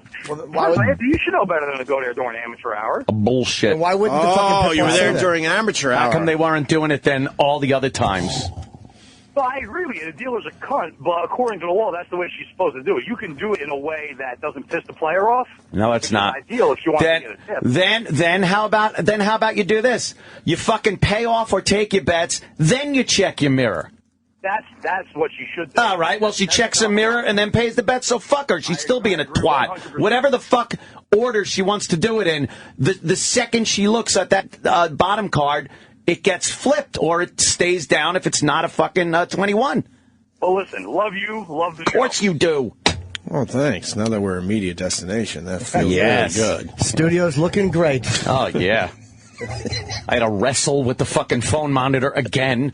Wrestling with it every morning. Holy shit. To put it in the exact position so Jimmy's mic stand doesn't hit it because we're fucking 6 inches away. Where is it?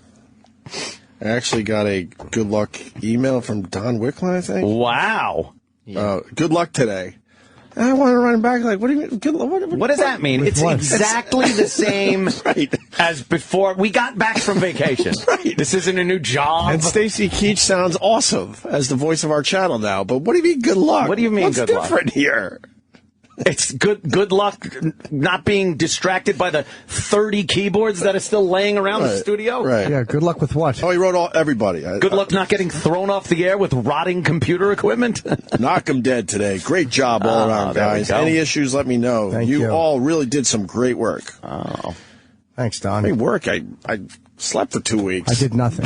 Right. Exactly. Sam did some work. Amazing. It's probably meant for the rest of us. Yeah. I see. I had a good talk with Tim, though, over the break. I actually did. You did? Yeah. I sent a nice email with some suggestions for promotion and how we should promote this fucking West Coast thing. Because I'm very psyched that we're on in the West. That's a big thing for this show. Huge. And I asked about my Wednesday show because people are asking me and I want to know. And I like doing it. I like listening to it. God damn it. And it looks like I'm going to lose it. And Tim goes, oh, no, you're not going to lose it. I'm like, well, we want to make it bigger. We want to make it a thing. And they're like, all right, how? He goes, oh, we'll sit down and talk about it. I'm like, well, how am I not going to lose it?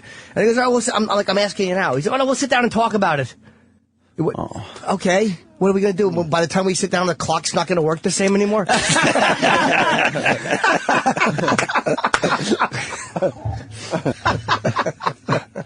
Holy shit. I'm just it's funny. going to try to keep a positive attitude. I just can't beat up these guys anymore. It's exhausting. I don't want to beat anybody up either. I really I'm don't. just saying. No. I believe that Tim could really make some good changes here. The studio is the thing. We want to, well. If I see a big change here in this studio, I will be much more eager and excited to accept what else is being told. And then to me. you will feel that you are certainly in a media destination. Right. Absolutely. We do Matthew McConaughey's here this week. Really? We did Leno with him. Yes. Back in the day. With the gas-powered fucking margarita mixers we had. I don't check my mail. I didn't check my mail for 2 weeks. Oh, shit. And I took my first shower in 5 days yesterday. Oh, wow. Did you really not shower for 5 days? I was lazy, dude. Wow. Walking around in my smelly fucking sweatpants for 5 straight days. And I finally checked my mail for the first fucking time. Yeah. We got all those screeners. Could someone fucking maybe let me know? Yeah, SAG screeners. I got them last night, right around the time I had to go to bed. I said I better check this mail and get some bills in the. Which ones do you get? I got American Hustle. I got the Matthew McConaughey one. I saw it. I got the Dallas one, whatever the fuck that's Dallas called. Buyers Club with McConaughey, which, by the way, is excellent. Wow, that's really? Matthew McConaughey is fucking great in this. Yeah. He's great. Dude, I could have watched all these movies. I just sat around for 2 weeks doing nothing. 12 Years a Slave. Oh, I saw that. I didn't get that really one. Sad, man. You got that one? Yes. Oh, yeah. Did you like it? That was a. I loved it. Could you bring your copy? I loved it. Sure. I'm serious. Yeah, I'll give it to you. I got the boat movie. I got the boat movie. I want to see the boat movie. I got that one, and there was a fourth one. I got Lone Survivor. Did not get I that. didn't get Lone Survivor. I got the Meryl Streep movie. That was kick fucking ass. Why are we getting different ones? I don't know. Which one? The Meryl Streep movie. I got The Butler. I didn't get that one. I got The Butler. Damn. How many did you guys get? Because he's my butler. I got 4. I got 12 Years a Slave, The Butler, Dallas Buyers Club, American Hustle. American Hustle. Got that one. I got the cap. What's the movie with the captain? The boat movie. A boat movie. Yeah, whatever that's called. Captain Phillips. Captain Phillips. And I got the Meryl Streep movie. Whatever that one is, it's like a comedy or something that she's in. Let me guess. She's a great actress. Yeah. Oh. Bridges of Madison County? No, Anthony. I forget what it's called. Oh. But that 12 Years a Slave is the best movie I've seen in years. Wow. That was Bring it in for me. Amazing. So well acted. That's the one I want to see. And sad and enraging. Wolf of Wall Street. I want to see Wolf of Wall Street. That's not out. That's not I'll see the Wall Street movie. I don't know. I'll see the Wall Street movie. I went to a movie theater, like a comedy. Oh. Yeah. How was it? It was great. It was really good. Blue Jasmine I got. Oh, I got that's Blue my Jasmine, fourth one. yes. I saw half of that so far. I want to see and that. liked it a lot. Is it true 2.8 fuck words per minute in that movie? So many fucks in that movie. And which one? Wolf of Wall Street. Wall Street. Oh, really? It set the record for I most hear fucks in a given movie. 2.8 fucks per minute. And it's a 3-hour movie. That's insanity. How many ands? Ann's got to have fuck beat. Yeah, This is so local, but I have to say it. I went to a movie theater in our neighborhood on 84th and Broadway. They redid the whole fucking theater with those fucking chairs, those fucking lounge. Oh, I know where that place is. The Yeah. Alex? Huh? Was it the Alex down there? What's the Alex? It's a movie theater. It's like a classic movie theater. No, it's is that a Seinfeld reference? No. It's like a wonderful old-style movie It's theater. like a Lowe's. It's right by that Paraffin great wax. dessert place. Dude, The luster on this fine counter. You pretty much lay all the way back to watch a movie now. Stadium seating. They got rid of half the fucking seats. I love that. Every other row is now gone, and you got these massive fucking cushy seats. What'd you see? A kid movie. I saw that Frost. It's right by Frozen. Which, by the way, I tweeted Josh Gad. I had to. He was beyond great in that movie. I know it's an animation, but his fucking character was hilarious. He played the little snowman guy. What kind of food? Aw. No. You can't get real food, though, right? I avoid fucking movie theater food. Movie theater food is really bad. You got to go to dinner before you go. Or you got to go to the Alamo. I snuck some shit in for my young son. But Basement? That was not No, to basement in the Alamo. Oh. That wasn't to save money. That was because I just didn't want to fucking get stand on garbage, those goddamn lines. Yeah. So he had his little juice box and potato chips and goldfish and fucking everything else. Alamo Draft House in Yonkers, full dinner menu. Really? Seat serving, yeah. Oh, nice. Dude, we got a theater closer than this one. Fuck that theater. Oh, because it doesn't have the seats? And then they got the fucking, the arm bar where you fucking, you lift that shit up and you get some. Oh, you could get some action? You could get some shit done. Yeah. Never thought of that back in the 50s. Dude, I would imagine that the youngsters are just dry humping their asses Just off. diddling. Just diddling. They have to be. Gotta be. You lift up that arm and it's like it's basically a queen-size bed at that point. Yeah. I remember back when Friday the 13th was in the movie theater, the original. It came out, I believe it was 1980. And I was trying to finger my date in the back row of the theater, and that armrest wouldn't come down. My arm was bending like a condor leg. It was like backwards and trying to get around. It's like it's like trying to get fucking a candy bar out of one of the machines through the fucking. What was your mother say?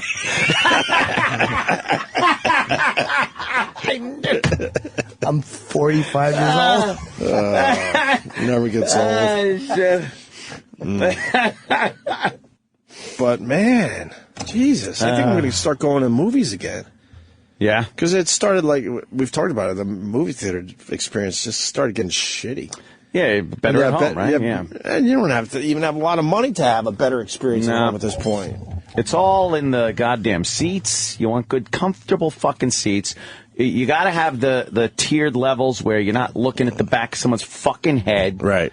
That's key to a movie. Hey, could you go to the cars, driving cars having coffee thing from Seinfeld? Oh. Because this will make sense. Louis C.K. Yeah. was talking about his favorite thing to do in the world. And it's above sex, I think, at this point. Wow. And should I give it away and then play the clip? I don't know it. I don't know it either. He gets high and goes to 3D movies. And he doesn't even give a fuck what the 3D movie is. Just for the 3D. And how he explains it, I think I'm finally going to start smoking. You might get a little buzz and yes, and go see that. That's not even his favorite thing. He's lying. He likes to smoke pot and then do a headstand and jerk off into his own mouth. It's later on in the episode when they stop the boat to have coffee, but I think it's worth playing here after our incredible movie discussion we just had. Indeed, he do. Really was a movie conversation for 2014. Yes. Well, now that we're a media destination, we really got to fucking absolutely spread out our topic. We'll sit down and talk about it after the boat. And he hates taking his boat under bridges. What is that? Why? What do you think's going to happen? I don't know. I have it down to a science. First, I buy the tickets on. Okay, this is it. Go back a little bit. And I put it in the same. I walked by with his dog on the leash.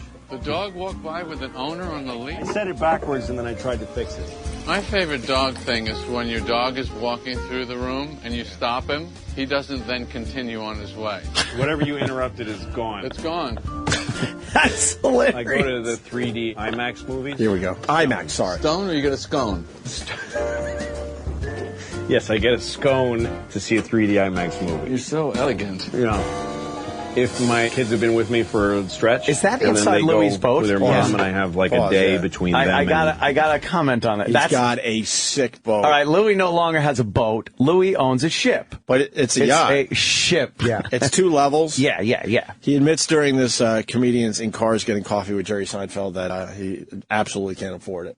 Oh, really? And I think I'd believe him because I don't know. Just to more that thing. He was very funny in American Hustle. He was really good. That was fucking funny, man. Everyone's talking about his performance in American Hustle. Yeah, the boat's amazing. This thing. God, I think I want a boat now. Yeah. I want to fucking man, tool talk up the about Hudson some River. fucking And waste of money. I wish fucking Gordon Lightfoot would write a song about Louis and his boat. He talks about how no one's on the Hudson River with their boats, which is true because I get to see the Hudson River from time to time. Yeah. And you don't see a lot of boaters out there. A lot of pleasure boaters, He's not like- a lot. And during this episode, he's like, look, we're the only ones out here. And it's a beautiful either late spring, early summer day, maybe late summer, I don't know, whatever the fuck. And no one was out there. It was a perfect day to be on the water. I think people are broke. Yeah, I think people it's are probably not fucking broke. an easy thing to do. That's what it is. Is what I'm imagining. Just waving to other people with hit TV shows and movies. Yeah, exactly. Jeremy Renner's going by on another boat. That's about it. All right, so this is him saying how he likes to get stoned and go to IMAX 3D movies. If my kids have been with me for a stretch, and then they go with their mom, and I have like a day between them and some work to do or something, smoke some pot and see a 3D IMAX movie. You bring your own snacks, or you get with movie crap? I don't get the movie crap because I don't want to buy it stoned. To me, talking to a stranger when I'm stoned is like a nightmare. Why? Because you can't read the signal? Yeah, I just can't. It's all wrong, and they're looking at me like I'm crazy, I think. And what's worse is if people recognize me for being a known person and come over, oh my God, and I'm really stoned. So why do you go to a crowded movie theater? I have it down to a science. First, I buy the tickets online. I print it out, and I put it in the same pocket every time, so I'm not doing this stoned guy can't find his thing. This pocket has no other function. It's got that ticket in it. One ticket for one guy. One ticket for one guy. I get some candy bars and treats. Like an ice cream bar is good. You put that in one pocket, some maybe a Mounds bar, Snickers. You have to wear a jacket to do this right. It's like a suicide bomber here. Each thing is the detonators in here. Yeah, It's the same preparation. I just get Uber car service to get me. I like to lower the window about halfway and just look at people on the streets in Manhattan. That's when you're stoned. That's an amazing thing to look at. People carrying their bags of stuff and just seeing them and going, we're just worms and we're just carrying our worm meal. And I go in and give the lady my paper ticket and I put on the crazy glasses and I sit here. Yeah. And then the great thing, this is all I'm added for. They show trailers regular size, and you get lost in that. And then when it's time for the movie, that screen grows. Yeah. And they have this 3D IMAX countdown. Yeah. Where the numbers come at you and envelop you. And it's all blue and crystal, and it drives me crazy.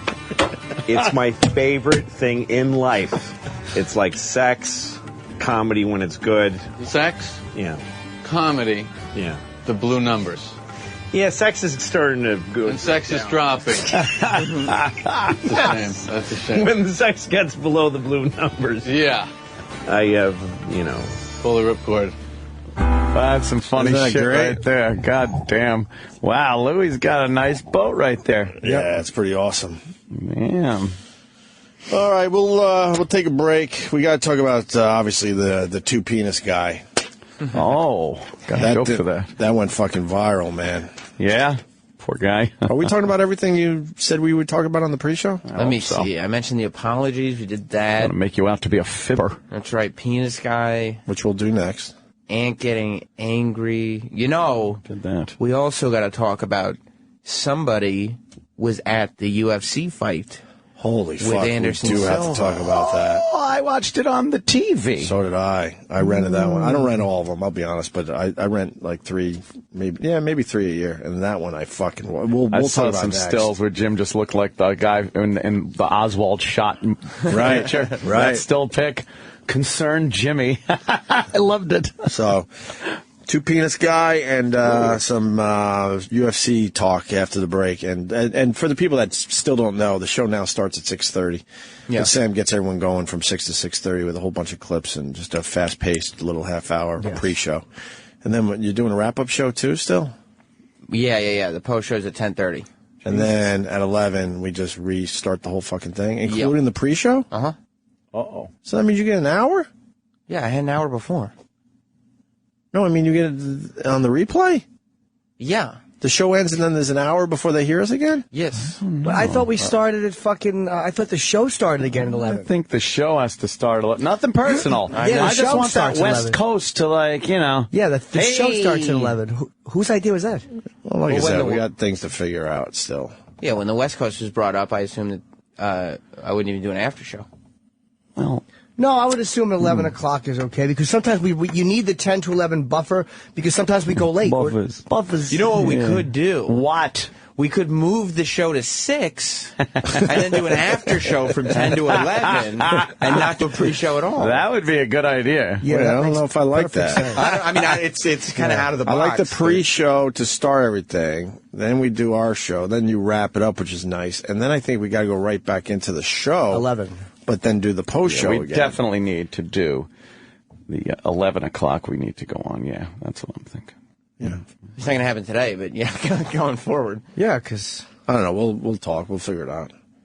We're feeling our way around, because we're a media destination. Oh, yeah, sure. We'll sit down and talk about it. All right, we're on the phone now. No, we'll talk about it in person. Come on. He's annoyed.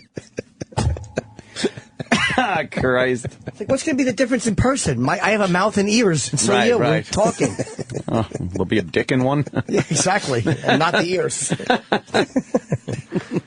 Almighty. It's just all fucking double talk. It's like, what am I, buying a car from you? I got a real answer. I'm a very straight shooter. It's easy, right? But I say that, I'm called negative. On the phone, you could hear, Yeah. you could ask questions. It's amazing communication. I have a feeling device. this is just going to be the same shit with a new coat of paint. That's it. But I was asking a very logical question, Right. something that's, important to me. Well, I guess he's got to talk to you in about it. person. Yeah. Let's sit down. We're going to make it new. It's going to feel good. People call and I talk to them. How do we freshen that up? Right. Should we have them do impressions of celebrities? Oh, here's a guy that sounds like Chris Walken. Oh, Jim, I can't quit drinking. Oh! Oh, my God. All right.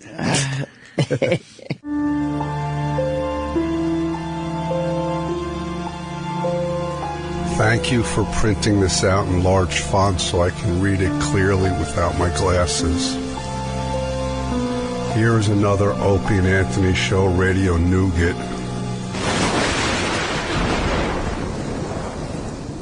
You got a party game or something there? I do, yeah. It's a game I created to play at parties. Well, that's a party game. Yeah, I know. All right. It's called Words Back. Words Back? Yeah. How many people did I say, Sam? Because you get a bunch of people. There's 10 teams of 4. 10 teams of 4. That sounds ridiculous. And how many games do they? How many guesses? And that's do at a party? Everybody stands in a circle. There's 10 teams of 4. Everyone gets 20 guesses. Okay, 10 teams of 4. Jesus Christ, this take forever. You have to guess the word. It's called Words Back. You have to guess what the word is. Want to play some ball base? Baseball? You must have looked at the paper. 10 teams of 4 people? And they each get 20 guesses. And they each get 20 guesses. Hey, who likes ball basket? Basketball? You told them. No, I didn't tell them. This game is kind of awful. It's Words Back. Words Back. Backwards. Oh. It's a play on words. Wow. You want to book a read? Go ahead, take your time. I'll just sit here with my feet up. I get 20 guesses? Yeah. So is everybody on your team. Now, you would need at least 40 people to play this at a party? It's easy at my parties.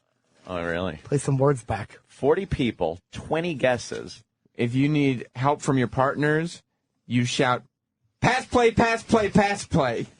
You got to shout, pass, play, pass, play, pass. Chip was texting Sam on New Year's Eve. And No, on Christmas Eve. Christmas Eve. This is what you have to deal with? I was having dinner with my family, and Chip kept sending me different words packs. Pass, play, pass, play, pass, play. Oh, is that what you have to yell? I forgot about that. Pass, play, pass, play, pass, play. Because I tried to go with them, and I said, then the loser gets covered in green paint because they're envy with green. Oh, green with envy. No, Chip responded, I don't know what you mean. Pass, play, pass, play, pass, play. That's great. Game is so stupid. After 20 years, you would want to break too. But the guys are back now. Enjoy. It's the Opie and Anthony Show on Sirius XM.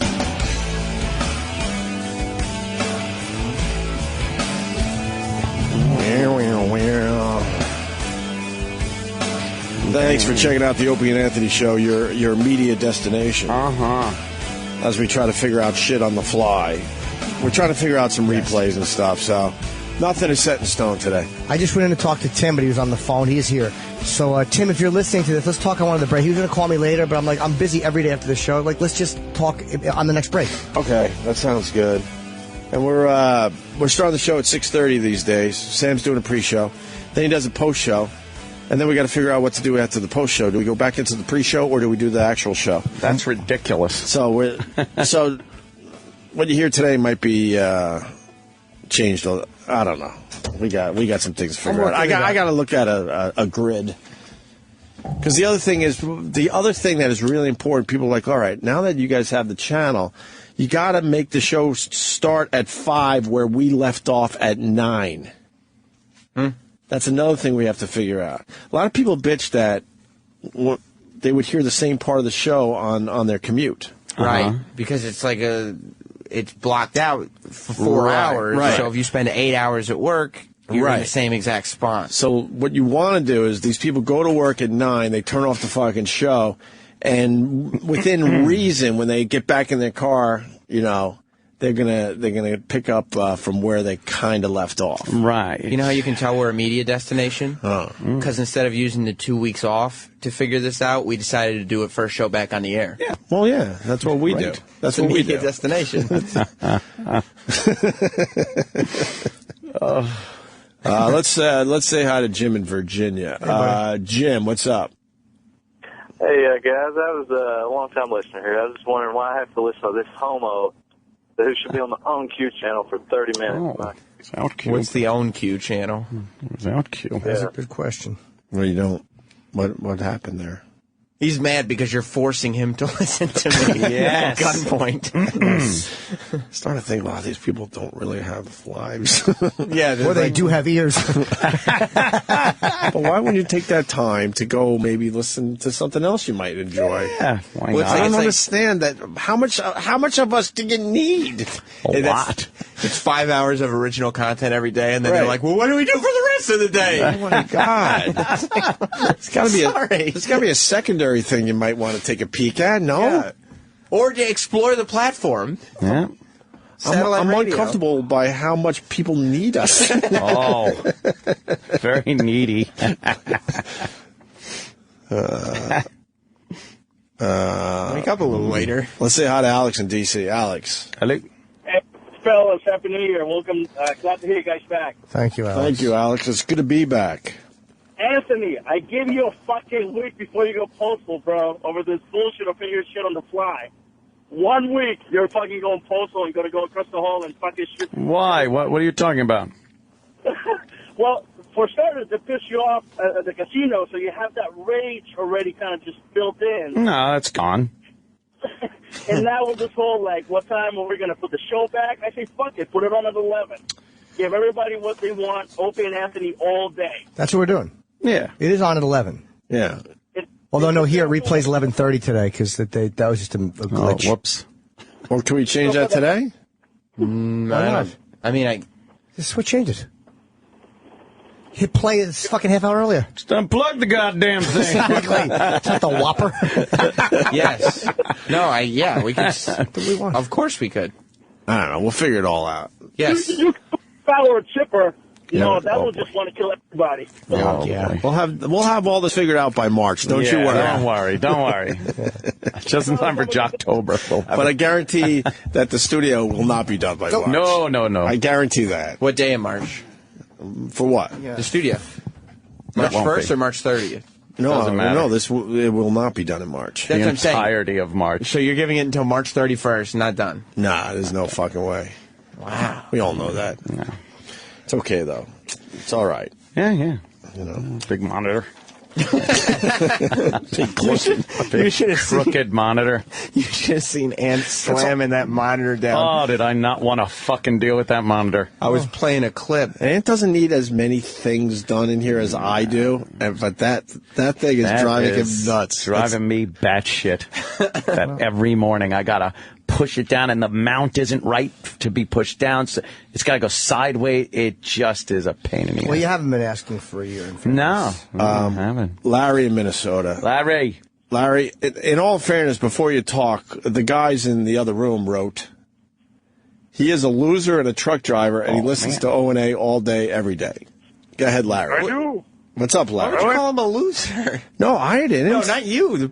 Yeah. I don't know. Oh. Travis is saying he's a self-described loser. Oh, you're a self-described loser. Oh, that's nice. All right. Yes? Would you like to speak with us? Our listeners don't have the greatest social skills. No. That's you think? All he just hung up. And he hung up. I gave him a great setup, and he just hung up. Oh, black ice, Jimmy. Look at that. Yep. People sliding off the... Oh, here's your worst nightmare on Fox. Shit. Well, and then they just, switch to something else. Switch back to the news. Why would you show the crash when you could throw 3 people on fucking chairs? I'd rather see 3 people on high chairs and a lady in an umbrella. With a giant umbrella. Yeah, exactly. Bowling balls were falling. Yeah. You see the smoke from that high-rise fire? Yeah, that I used to live right there. I used to live right half a block from there. That's 43rd Street, the stand. Oh, okay. I was halfway down that block. Wait, it was on the same block as you? When I used to live, yeah. I mean, I know that building well, yeah. Wow. Damn, yo. And the guy died because he didn't stay in his apartment. What happened? The stairs were on fire? Like he died in the stairwell? I think it was the smoke shit, right? Smoke inhalation? Yeah, you probably would have been fine inside. They got the high-rises figured out when it comes to these fires. And it sounds crazy, but a lot of times you're supposed to stay fucking put in your apartment. He lost his mind a little. Had to get out of there. They figured out with these buildings how to keep the fire contained to that apartment or that area. And this guy, I guess he panicked and went in the stairwells and and that's why he died. I guess if you're in that apartment, you should leave, though. The one that was engulfed in flames. I got the story right. That's how he died, right? Yeah, in the stairwell, yeah.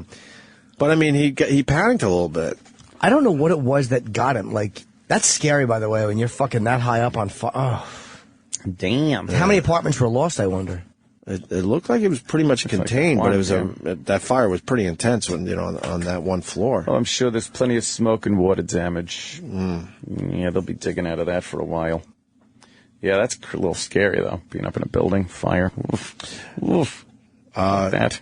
I love this. This guy has actual ideas for the West Coast time schedule. All right. All right, cool. Let's get all the advice we can. We'll sift through it. People so don't want to hear this. Oh, crap. Yes. Go ahead, Eric. Hey, good morning. But maybe he comes up with something. Oh, sorry, wrong show. What? Hey, why don't you guys go old school for the West Coast commute and just do, like, the best of from, like, Billy Burr's rants and Patrice and all that stuff.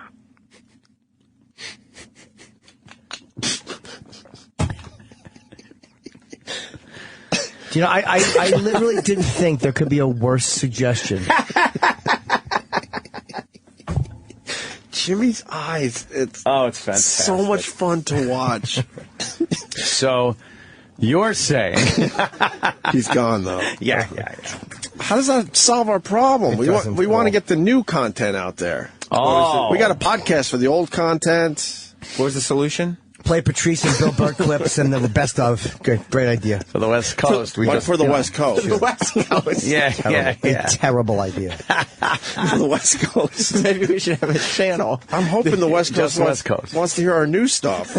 I'm hoping that we still have something to give. Well, maybe the West Coast hasn't heard Patrice and Bill Burr. Yeah. Just play that just for the West Coast. How's our podcast doing? We haven't been able to promote it. Did all right? Yeah. Don't forget, every Wednesday we have our podcast that pops up, and that is where we do take advantage of 10 years of satellite radio, the archives, and we put it up there for you. But what do we do for the West Coast with the podcast? I don't know. That's a very, very...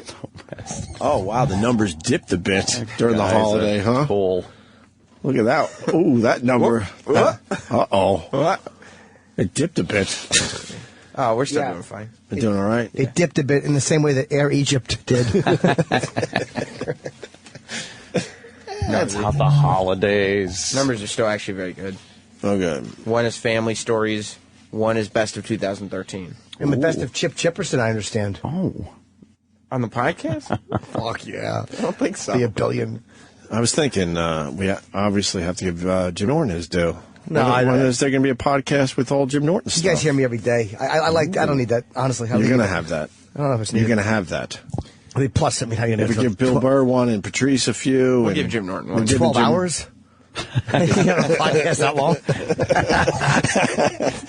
Justin Stengel just texted me with a good, he's being constructive. Oh, okay. Really? He says, what about people listening in mountain time? That's true, too. Fuck. Maybe. We just throw them away. They're My nothing. brain just blew up. Right. Go back to the But no grid. one really pays attention to the mountain people. No. They should, though. They get fucked. That's an untapped resource. They just get fucked all around. They know it. They just figure it out on their own. They know they have no one looking out for them. Yeah. That mountain time is fucked up. Hope you're going to get Are you going to get a prescription for the medical weed?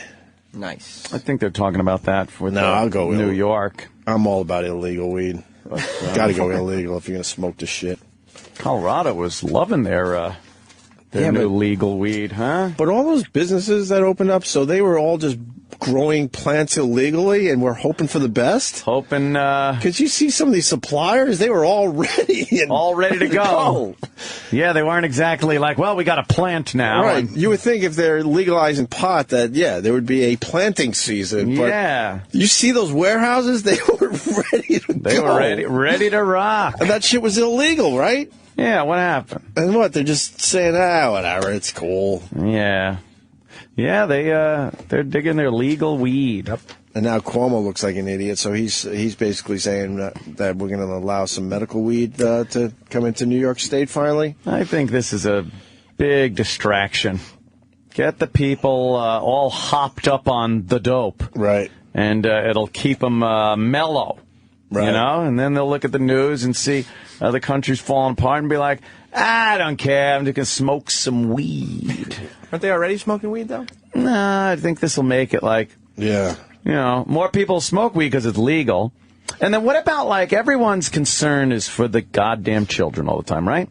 What kind of safety measures are being taken as far as storage in the home goes and stuff to make sure that the children aren't getting their hands on this weed? Well, it's like everything else in your house. Yeah. You know how much dangerous shit you got in your house if you're a parent? I know, but there's always, like, they always got, like, PSAs and things, maybe, Yo, chill out, man. I like this pot thing. I think the children, you're going to see some kids showing up at the hospitals with a little weed in their system. They'll be like, they found some of this. And I think they've already had a couple cases already. Did they? Yeah, I believe so. But they went through the whole thing, how you get your weed? Yeah.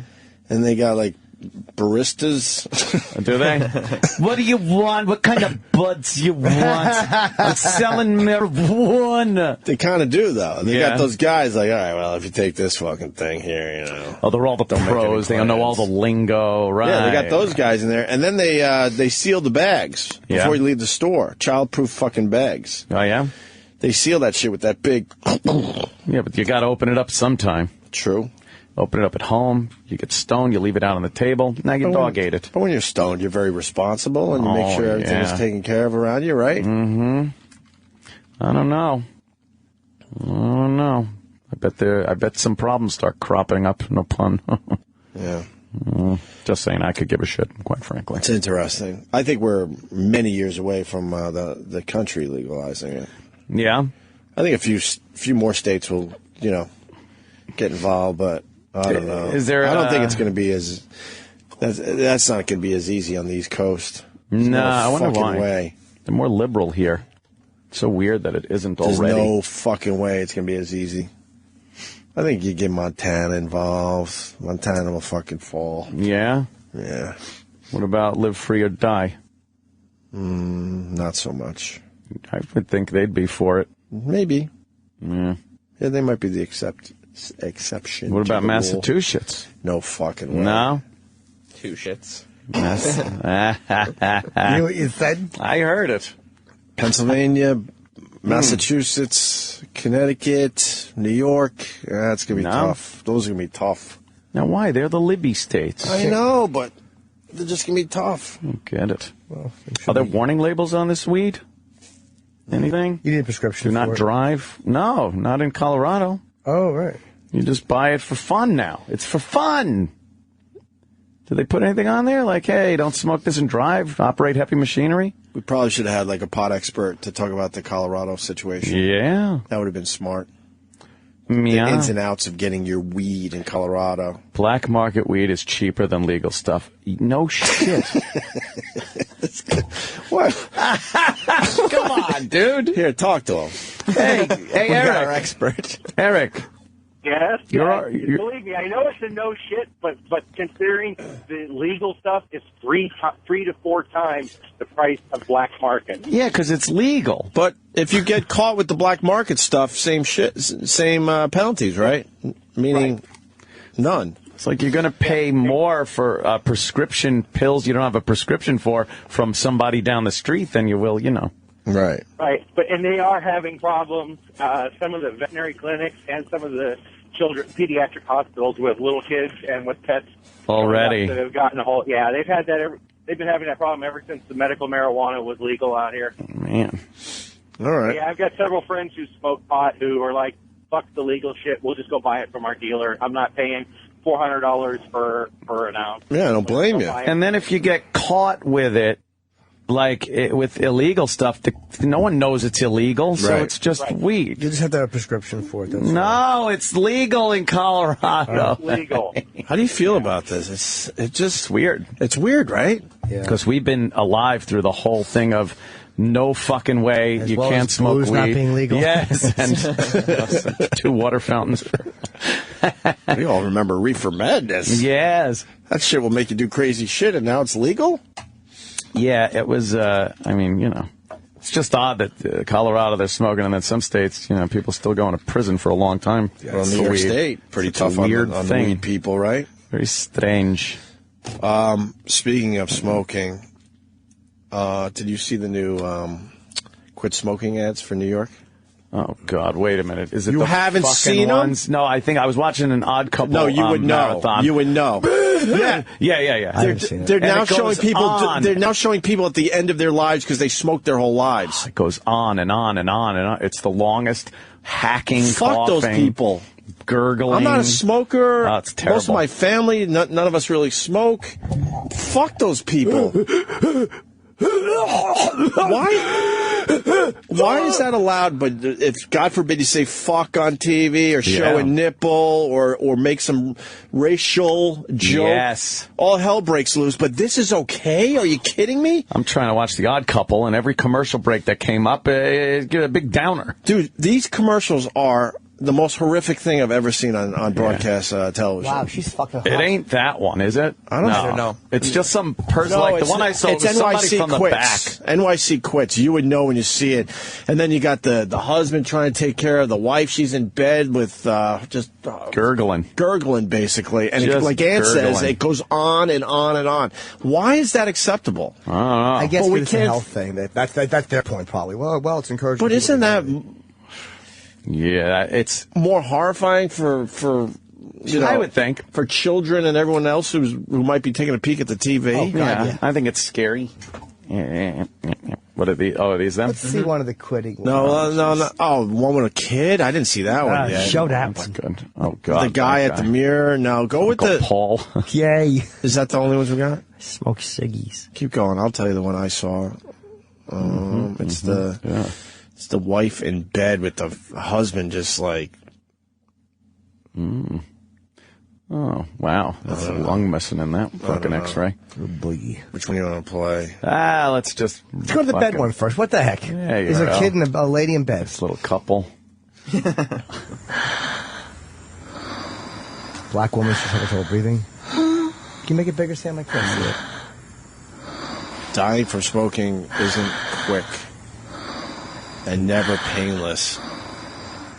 As her kid is giving her water and holding her hand. She has emphysema, obviously. That's her name, too. When smoking leads to cancer, you and your family can suffer every minute of every day. More than 846,000 Americans are living with the misery. That wasn't that bad. That one... Not as bad as... let's Show see the what this coffee guy. Old codger. He's probably 20. He looks like the meat fucking stare in the gym. Sounds like Edgar.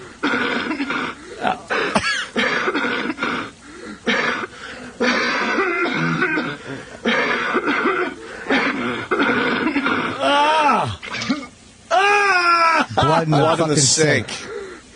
Why is this acceptable, but we fucking lose our minds if we see a nipple or cursing on TV? It doesn't make sense. By the way, the number they just gave is different for Americans living with cancer. Did it say like 800 and something in the first one? I don't know. I wasn't paying attention to the number. Go to this one. I was horrified. He's spitting his lungs up in the sink.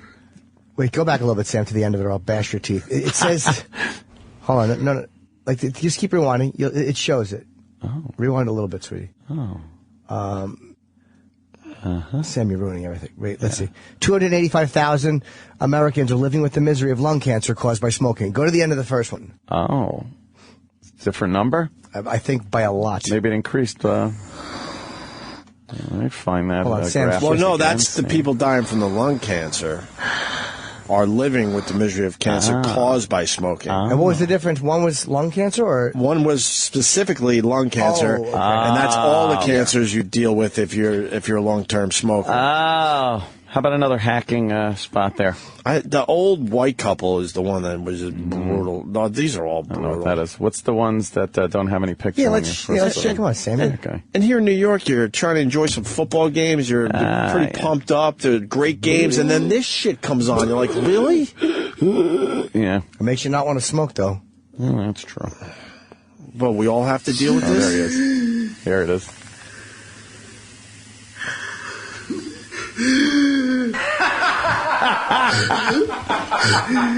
That's terrific. That's terrific.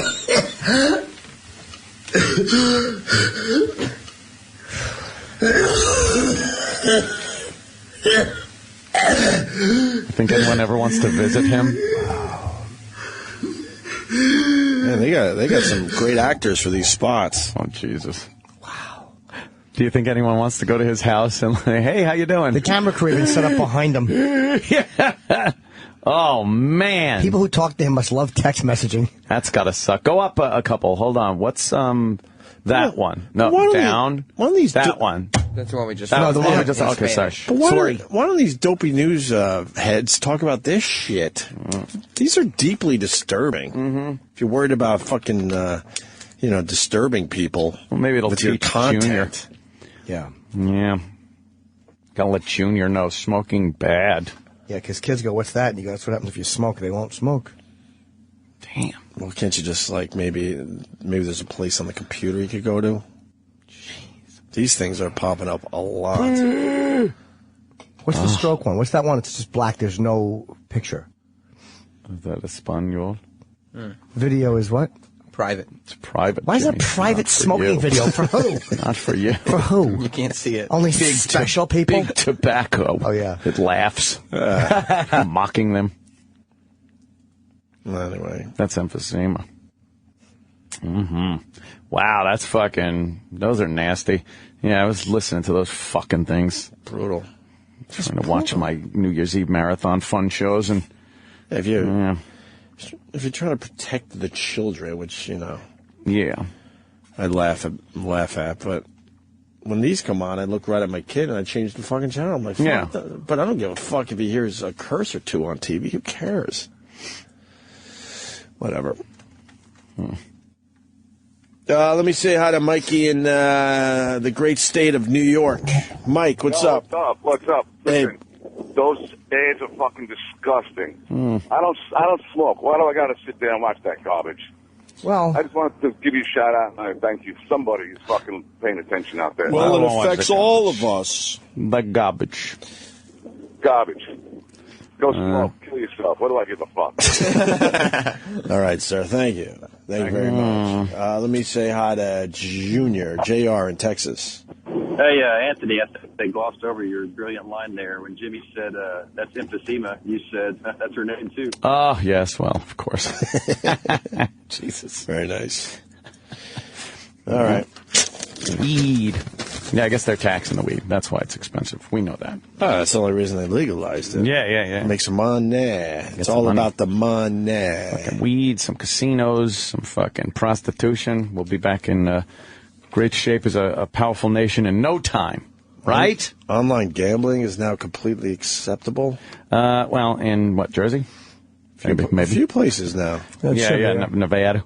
But what about it being bad for everybody? But then they figured out how to make the money, and said, fuck that. The illegal online gambling was bad. I heard they're having a problem in Jersey. It was kicks you off and shit. It was bad. They were trying to say they're protecting the individual, but it was bad because they weren't making the money. They were making money. Period. Yeah. They don't give a fuck about the individual.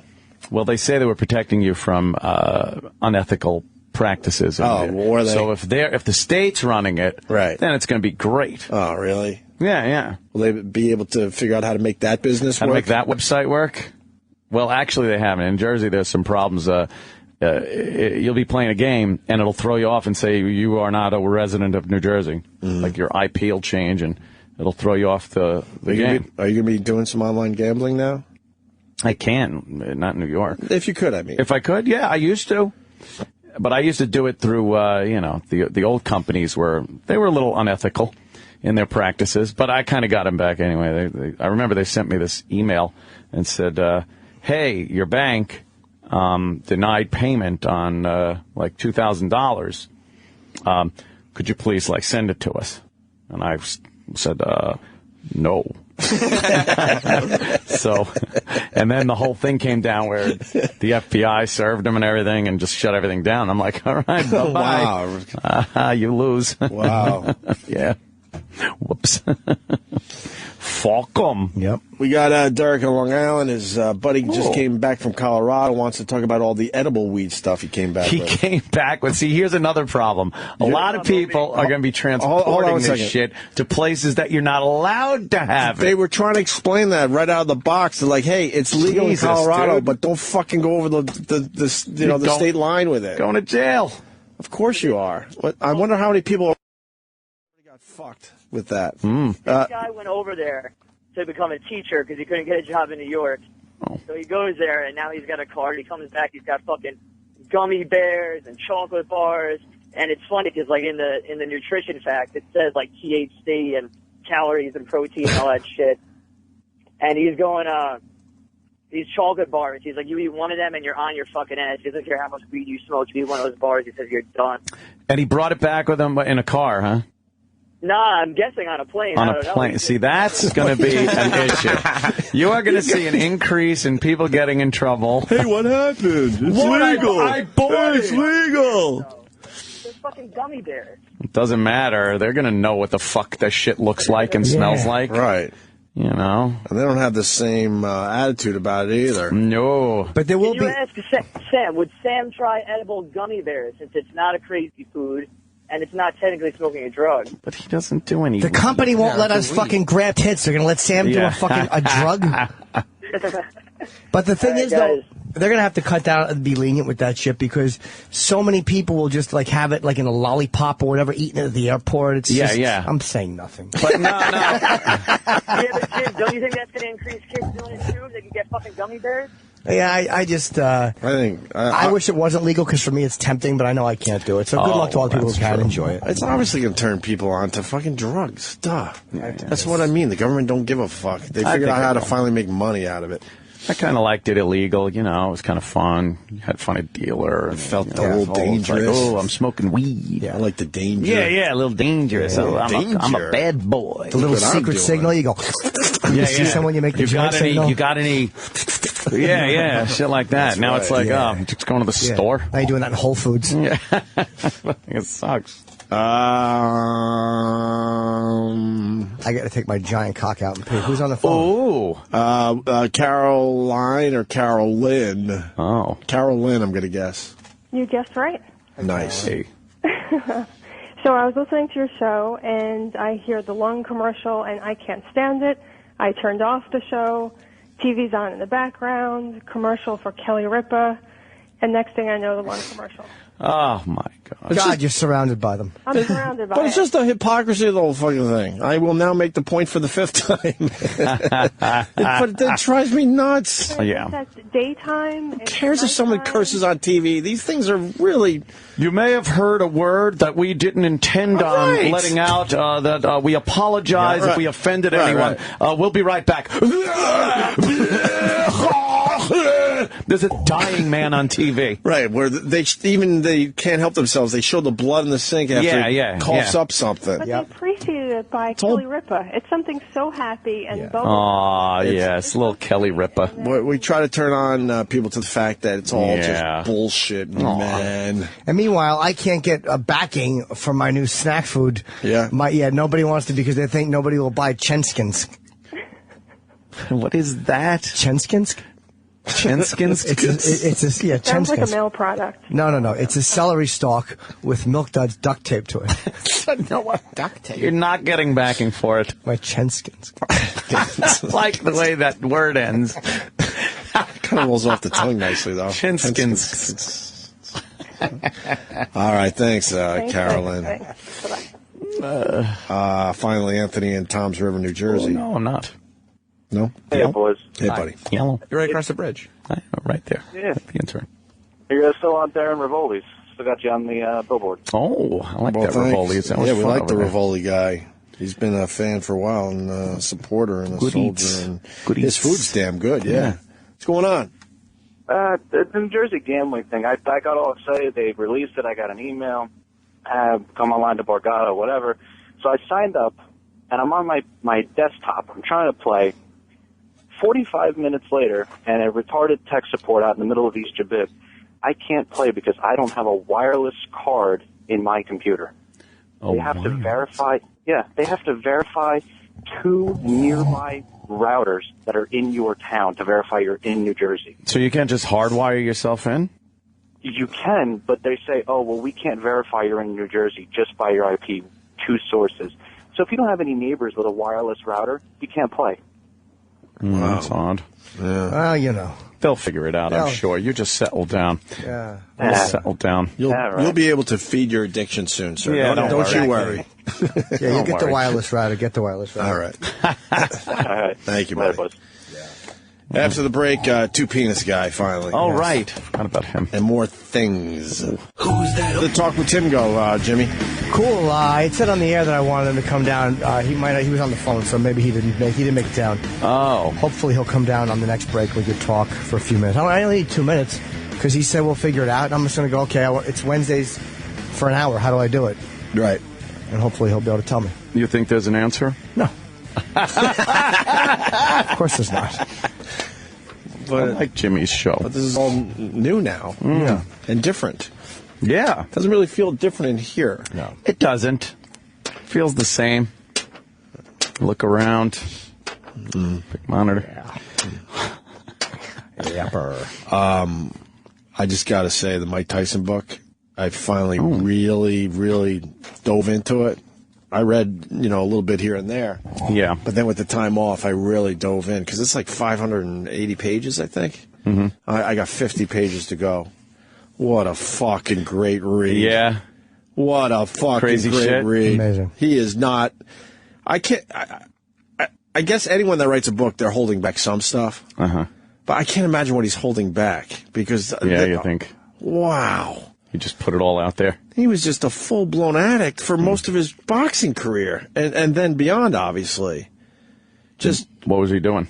Coke. Oh, really? Jesus, Coke? that guy on coke. Oh my God. A lot of coke, a lot of weed, and a lot of drinking. He fucked a lot of girls. And he fucked a lot of really? girls. And his criminal record. Yeah. I mean, we heard the stories here and there in the press over the years. Sure. Well, a lot of this shit was never even reported. Really? His criminal record is unbelievable. Were you amazed at the amount of coke he did? I was blown away by how much drugs ruined his career. I was blown away. I had a discussion over the break how sad it really is because I think his record was in the end 50-4. Was it 51-4 somewhere? I want to say he lost 6. I think he lost 4. Now I might have to challenge you on that. Hold on, he lost to Buster Douglas. He lost to Lennox. He lost to Holyfield. He lost to Holyfield again. Twice. You know what? I'm an asshole today. Yeah, you're right. 6 because then he big white guy at the end. Kevin McBride. And then just another no name. He lost his last 2 fights. You're right. He lost twice to Holyfield. 50-6. All right, yeah. Sorry, Jimmy. That's okay. Who was the one right before Kevin McBride, though? Because I didn't remember his name. It's just some who gives a fuck guy. Danny Williams. Danny Williams. Oh. Yep. He lost his last 2 fights, and then the famous I don't want to fight anymore. And then after that fight, he just went around the world partying his balls off in Russia. Yeah. Where else did he go? Europe. He's just royalty everywhere he goes. Right. But he got on some Jewish guy's yacht and then just sailed the world, basically, for fucking 6 months or something, partying hard every night. Raping on the open seas. But I found it so sad because if he was 50-6, he should have never lost obviously pretty much any of those fights. Yeah. Because he wasn't in shape for Lennox Lewis. He wasn't in the greatest shape for the Holyfield fights. And then 2 losers beat him at the end of his career. That should have never happened. That guy could have been fucking 70, 80, and maybe 1 or 2 tops. Yep. He really he wrecked his career with drugs. I couldn't believe how much coke he did. 3 fucking years in jail at the prime of his fighting. How old was he in jail? We forget now. Yeah, he was 21 when he won I want to say in 89. He was probably 24, maybe 26, I'm guessing, something like that. 26, 27, 28 in jail probably, somewhere even around younger there. than that. Maybe. Travis, do we have those? I'm looking. I can only read so fast. The book, I can't put it down. It's one of those where you don't want the chapters to end. You just page after page. A famous, it's a page turn. It's amazing. It really is. I saw him at UFC, and I walked over and said hello. And of course, he's really nice when you meet him. Oh, and he likes our show, and he was just so fucking sweet and That's nice. cool. And Dude, probably the greatest book was. And then he was talking about how he pretty much made close to $1 billion in his career, and then he had nowhere to live. How the fuck is that happening? We didn't hear those stories really until this book came out. He basically had nowhere to live. 26, 27, and 28. He 26, 27, and 28. He literally blew it all. And then the fights with Don King. I always knew he didn't like Don King, but he literally would beat the shit out of him. Really? And Don King would keep coming back for more because he knew he could get money from the guy. How amazed were you at the fucking money that he could have waited a little bit, but he filed for bankruptcy, and Don King had to pay him like $14 million. 16. Oh, why am I correcting you? No, it's right. Within the ballpark. Yeah. But I literally just read that yesterday. Out of $100 million, right? He could have. They were talking. He was going to settle for close to $100 million, and they said you can't declare bankruptcy because then fucking Don King will skate. And he just had to, I guess, and because of that, Don King only had to pay $16 million in the end instead of probably close to $100. Man, he got fucked out of a lot of cash. Unbelievable, but the amount of sex the guy had, the amount of partying, the amount of coke. He said he was walking around with bricks. Which, if he got caught, that's like close to a life sentence, right? Remember he got pulled over, the car broke down, and the cops, he had a brick of coke on him in a bag. Right. But the cops pulled, they were like, "Hey, Mike!" They were so happy. They dropped him off at a cocaine party one time. They didn't know where he was going. And he goes, I walked in, the 2 cops were so happy, they walked me up to the door, like, "Hey, we brought Mike Tyson, treat him, make sure he gets home safe." And Mike goes, then everybody just left because nothing ruins a coke party like 2 cops. Right? No shit. It's in his voice, this book, obviously. You could just feel as you're reading he's telling these stories to you. Yeah. But I mean, the difference between having an 8-ball and a brick is like night and day as far as charges go. And he was doing that much that he had to walk around with a brick. What about when he was on the yacht and the cops came aboard? Yeah. And he had a shitload of pot. How much pot did he have in there? I don't remember. But he put it under a naked girl. What a brilliant move. So the cops are just, on the yacht, just staring at the naked broad, sunbathing, and not knowing that she has a shitload of pot under her. story after story, and you're like, there's no way he has more stories to tell. And then you turn the page, and it's another ridiculous, crazy story. Or his friends that fucking, how many of them are dead or in jail. It's by far, and I loved Ozzy's, but I mean, Ozzy's was like not like the amount of criminal activity. This is by far the best biography I've ever read. There's not a dead spot in the whole book, even from the beginning. When childhood stuff is great. Unbelievable. I highly recommend it. I know he was on promoting it, but now that I'm really, really fucking digging in, what a great read. I'm just happy I'm reading again, finally. And the sex addiction shit was amazing. Like, the fucking stuff about him fucking all these girls and about the jerking off and like all of this pornography and like all the stuff that he talks about, like as a sex addict, you read that and you're like, oh my, I've never heard anybody put it more real and more accurately than Tyson did. He talks about like he would bang a broad and then she would leave and then he would have to like deal with her moisture still in the bed, just showing that like he just didn't want anything to do with that person whatsoever. Shit. Just how he described it.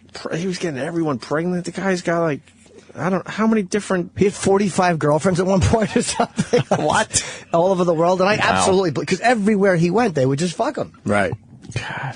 And he had a lot of children, man. Dating a hooker while she was hooking. Right. When he was down and out, he was dating a prostitute. Like, and she would go out and turn tricks. Or he would take her to turn tricks. It's just fucking fascinating. Holy shit. He's got kids, too. Like a lot. Of kids, yeah. I want to say close to like 8. From many different women, though. Mm-hmm. I think he had 2 from one of course. woman. Then he has like, whatever. A lot. Damn. Such a good book. I was in jail and my cellmate was Mike Tyson's coke dealer. Yeah. I don't know if this is true. Let's say hi to Chris in Maryland. Chris. Yeah. Hey. I was in MCC, New York, and the cellmate was this black guy. And he had all these pictures of Mike Tyson's trainers and boxers. And he used to tell me about how he used to take all this coke up to the training camp. And how this was back 85, 86, and it was doing massive amounts of coke back then. I didn't really believe the guy, but apparently it was true. Oh, God, it's all over this book. So, he's not denying that he did a lot of coke. I mean, a lot. He might have done more coke than anybody ever. Right.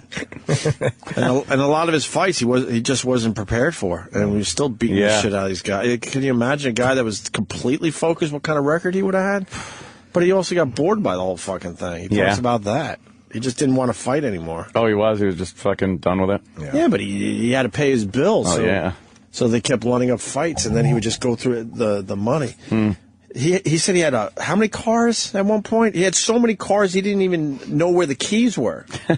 He said he didn't even know where the keys were. And then he was buying cars for everyone left and right. Yeah, Rollses and Mercedes and for girls and his guys from what the fuck? The neighborhood. Reminds me of myself. Yeah. A little bit. On a much lower level, though. I don't think you're buying everyone cars. No, not at all. Okay. Buy lunch every once in a while. That's nice. That's nice, definitely.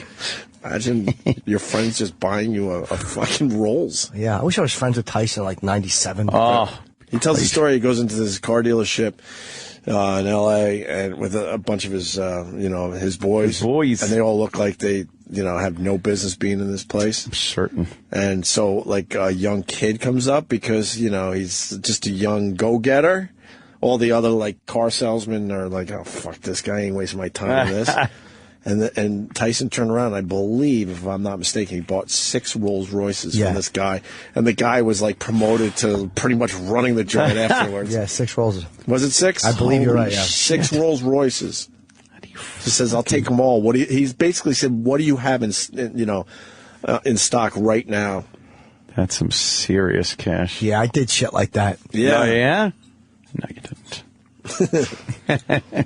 But it's a great read. Unbelievable, man. But the best I've ever read. I could not stop reading it. Because you see a book like 580 pages, like, fuck. Can't they edit this shit down a little bit? But now you understand. Yeah. It's a ridiculous page turner. I hope for the soft cover he does additional material. There's a whole thing about him breaking down and making up with that guy, that trainer. Right. And there's been a whole lot of stuff since I think the book, which I would love to read about what happened after and what he bullshitted about because he was open about that. Right. I hope he's sober now, for his sake, you know. But he was just beating the shit out of people left and right. Left and right. He was having all sorts of altercations. In real life, he would fight people in real life. All over the place. What is he? He was crazy. Fucking. That's insane. And then he explains all the girls that were looking for a payday.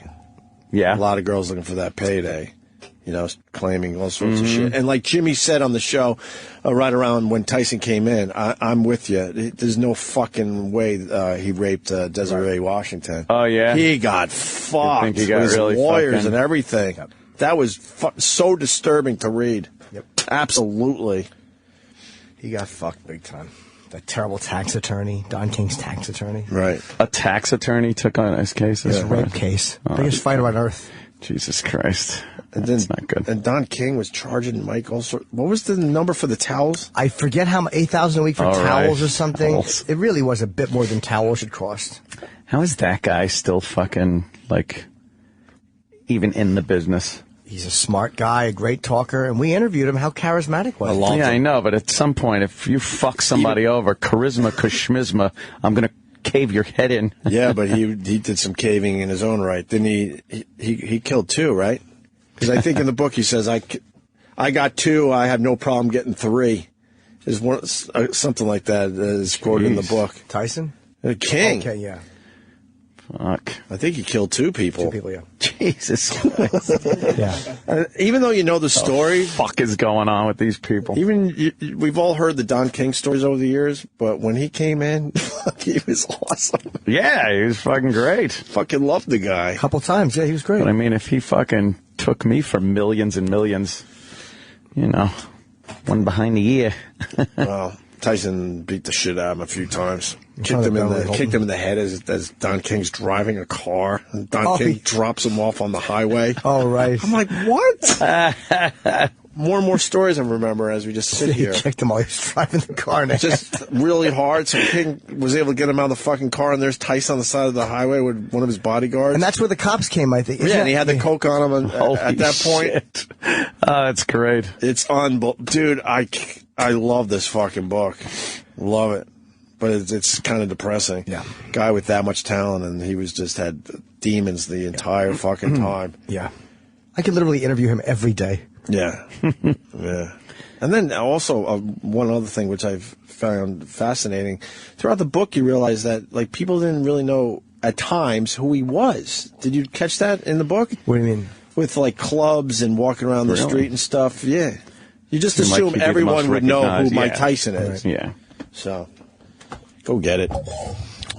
We watched, I saw, I see you once over the break, when we first break. Yes. And we watched a little biography on a bit of Hugh Hefner. Yeah, we watched Hugh Hefner and the other one. And Bob Guccione. Yeah, Guccione. 2 separate documentaries that were on. And 2 old queens just sitting on the sofa petting a cat watching documentaries.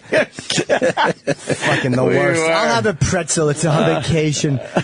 And hey, chill out. People think we have amazing lives. It's amazing. I was so fucking... Not that I would only see you if I was bored, but I was like, what am I going to do? That's great. Right.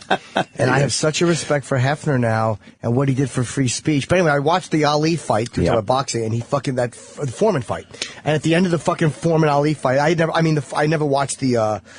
press conference, and he's sitting there in his dressing room. I told you I was the best. I told you. So about Elijah Muhammad and Muslim and Islam, and the one white person he thanks. I want to thank my friend Hugh Hefner. Hugh Hefner, That's the one white person he thanks was fucking Hugh Hefner. God There's damn. an amazing documentary on the history and when he had that Playboy After Dark TV thing show, that would go on the TV show and bring on artists that they didn't put anywhere. Black guys and stuff, and just weird folk singers and. Yeah, just look like cool. And then you just get these guys in suits hanging around drinking martinis, these hot chicks that, just have giant bushes. There was a documentary on Mom's Mabley, which Whoopi Goldberg did on HBO. It's fucking great because she doesn't get a lot of the credit she should have gotten, and you know, she was a really she has some very, very funny stuff. And one of the places they show her was on that Hugh Hefner show. Yeah, yeah. And she sang some song. It It was a really big hit. She didn't write it. It was Where Have John... House Next Door to Me? No, not that one. No, that was the B-side. It was Where Has John and Abe and Martin gone or something? Oh, yeah. But I she remember that redid one. that, and it became like a fucking top 10 hit or whatever. Yeah? Yeah, and so she sang that. Sammy Davis was on Hugh Hefner's show with her, and he said, would you do that song? I thought he was going to ask her to do material. Yeah. And she stood up, thank you, and sang that song. It was so great. Oh, shit. Hugh No, Hefner had a great show. Yeah. It was... Oh, sorry. Yes, thank you. He didn't drop anything on you? No, he brought me a can of Diet Coke. I normally prefer a bottle. I'm so hungry. The listeners love this. Jimmy! I'm starving today. What are you eating now? It's a turkey wrap. Ooh. That's what I'm listening to. Jesus. Fucking great. Terrible joke. That's a horrible. joke. It's one of your best. So we have Tumpitas guy. Yes. Oh, right. That was the big story. He did AMA. Yeah. Oh, huh? It's going to piss off people, but we talked to UFC. You were there for the fucking leg break. Why haven't we talked about this? We were there. Yeah. We were in the front row. That's where you saw Tyson. Yeah, I went over and said hello to him, and he was really just gave me a nice big hug. Very nice man. Yeah. But we saw the fucking. You and Kenny were there. Me and Kenny, and we were in a row. We sat like right next to Vitor Belfort, who's fighting the winner of the Silva Weidman fight. So he'll be fighting Chris Weidman. And it was so funny. It was because it was me, Kenny, and then Vitor. And Vitor was sitting with a girlfriend or his wife. She's an 11 and really hot. But he kept talking to Kenny and me about the fight because he just wanted to talk about the fight to a guy. Right. And fucking Kenny... Just because he's like, Vitor's like, who do you got in this one? Kenny's like, I don't know. Kenny was the fucking worst. He gave poor Belfort nothing. Gave him nothing. And I kept getting, Brazilians kept stepping on my feet because Ronaldo, that soccer player, was in our row. Oh, wow. And I found out that Maynard from Tool was like 2 seats behind me. And I don't have any photo with him because I didn't know he was there, of course. Oh, you. And it was a great night of fight, a great fucking card of fights. Yeah, I watched it on pay-per-view. So did I, it looked amazing. The Travis Brown knockout with those fucking elbows. Yeah. And then the broads. Ronda and Misha. That was a great Misha Tate. fucking match, those two. Misha Tate looked scared shitless walking into that ring. She did look scared. It looks That's a little... what we were talking about at my house. We're like, God, Yeah. she looks really fucking scared. And she's trying to be cool with that Katy Perry roar thing. I don't think And I was that- like, it ain't working, man. And No. we love Misha Tate. Yeah. We love both of them. She fought tougher than she was in She the third did. round. She and was, yeah. She should have stayed off the ground. Yeah. Yeah, I don't know why she'd want to be on the ground with Ronda Rousey, but And fucking Ronda just came out looking like a fucking a animal. monster. She was a Holy fucky. She was shit. a monster. See your face. Imagine waking up to that after you did something bad. Shit. But Joe, but anyway, the energy in those rooms. If anyone that's been to like a professional fight, like Ron B talked about a Tyson fight that he was at, the energy that built. It's so. It was because there were so many Brazilians at this fight because of the Silva fighting. The energy in that fucking building was almost uncomfortable energy. And when Tate and Rousey were about to fight, you could just feel the hair on your neck standing up. It was such an event about to happen. And Bruce Buffer's intro was fucking. What did he call it? Rowdy, Ronda. Oh, it was fucking. It's fucking great. And so they fight, and then of course Silva. Well, before that, real fast, Ronda Rousey not shaking Misha Tate's hand. I loved it. Yeah. That was. I loved it instead of fucking faking that shit. They have a real thing going, yeah. She doesn't fucking Apparently like her, so. and that's that for now. So, and she got booed for that, but she's like, I don't care. I've been booed all over the world. Is that what she said? I couldn't hear a word she said. Joe said he was talking to her, and he couldn't hear her a foot away. We saw him afterwards, and he said he could not hear her this close to her.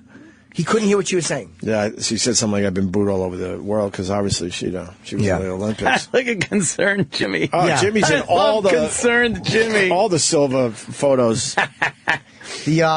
So anyway, Anderson goes up and fights And right before the fight, Anderson came out, because they both come out of a different way for the championship fights. So where we were sitting, we weren't sitting on Dana's side this time because there were all these money people there. We were actually right where the fighters enter the ring. We were like 5 seats. We had, kind of right next to Anthony Bourdain. Weren't you really right by the ring girls, too? Yeah, right behind them. Yeah. Directly behind the ring girls. And, Anderson Silva came out from the other side, so he didn't run by us. But he was tried to run over to where we were sitting because he wanted to, I think, talk to Vitor Belfort, but the referee made him go inside. And then Weidman came by us, and so did Rousey, came right by us. And just to see these guys walking right by you when they're walking into the ring is fucking crazy. I love it. Awesome. So then the fight started between Silva and Weidman. And I didn't notice, to be honest, he was beating the shit out of him in the first round. He was beating up Anderson Silva. And I thought he was unconscious at one point. Yeah, you saw that? He looked like he was out on his feet. And then round 2, Silva threw a few kicks. I'm like, all right, Anderson's starting to fucking, get his groove like he usually does after the first round of not doing much. And then I didn't notice the break. I just saw him fall, because he fell back directly in front of us. Where we were sitting, when Anderson fell back, like his back came right to us. And I'm like, oh, that's the end of the fight. And then Herb Dean ran over. And we couldn't see. Did you see it? I Twittered a photo from my seat, so you could see how close we were, but all you just saw was him being surrounded. Right. And you could hear him yelling. Oh, you could? Why? Oh, my God. Just being a pussy. And the replay was showing the entire... can you see the photo I tweeted? No, that was the one Kenny took. Oh, these fucking Zelig shots with Jimmy. Yeah. No, that one I took. That's how close we were to the ring. Jesus, right there. Damn. And they had to straighten his leg out because he was bent, and they had to re-straighten it to put it on the gurney to get him out of the thing. So when they brought Silva by where we were, he wasn't screaming, but he came directly by us, and he was going. He was just facing. If you zoom in on his mouth in that photo that I'm in, you could just see he's like, yeah. Like he was just hyperventilating. It was so sad. There's nothing they could give these guys when this shit happens. In the back, they gave him morphine. Holy shit, yeah. Look at Jimmy's slightly tilted head. Oh, he's like, you okay, champ? I felt very bad for him. No shit. And someone pointed out I'm the only one not trying to snap a photo. Yeah. Kenny's back there. Which is surprising because you like your photos. Yeah, I'm surprised you didn't go up to him. Yeah, that would be good if you went up to him. Excuse me, can I get a picture? There was nothing between me and him. I could have touched him. It looks like I'm farther than I am. I was actually as close to him as I'm closer than I am to Sam. Should have grabbed his ankle and just went shaking it. Does this hurt? Unbelievable. Yeah, so, that was one of those where no matter where you were watching that, the entire room just goes, oh! Bad. You saw it? Yeah. Yeah, Weidman, put the block down there. He was practicing for those kicks, so he was planting that foot pretty good, right? They said that he had been working on. He knows how deadly those kicks are, so he did a lot of working on that. Figured out how to bust his fucking leg. Well, how does Kenny react when he sees something like that? Nothing. Nothing, right? I mean, I was in one. I thought pretty significant car accident with a guy, and nothing phases him. He just stays deadpan the entire time. And then a bus scrapes the entire side and front bumper off his car, pushing us off the road, and again, nothing. I'm like, cool as a cucumber. It's unbelievable. Just as smart. But nothing phases the guy. In the middle of a car accident, he just his face doesn't. We got fucking T-bone. Like, I'm like not screaming like a bitch, but like, holy shit, shit like that. And he's like, and gets out and just exchanges info. Not even mad at the guy for hitting him because it was obviously his fault. He came through a red light. It's all just forms in his brain. It's weird. What do you fill in here? When we came back from... It's weird to me, but... The West Coast. Kenny had to catch a train from JFK Airport, so we're racing through... Because Kenny goes, do you mind if they drop me off first because I can get a train back? I'm like, yeah, of course. And we're racing through Midtown. He has about 11 minutes to make his train. And it doesn't look like he's going to make it. And not an ounce of panic. Like, no wonder he doesn't care when I'm late. He doesn't care if he's going to be late. It's really strange. So he didn't react at all to the leg breaking? No, I think he did. I wasn't looking at Kenny. I was looking at the leg break. I couldn't decide which was less pleasant. But I mean, yeah, he reacted to that. I mean, that was just awful. So what's gonna? Weideman's a good fighter, man. But, Great fighter. But he's had 2 weird fights with Silva now. Yeah. Right? Ariel Helwani, who does a really great MMA guy and does a great show.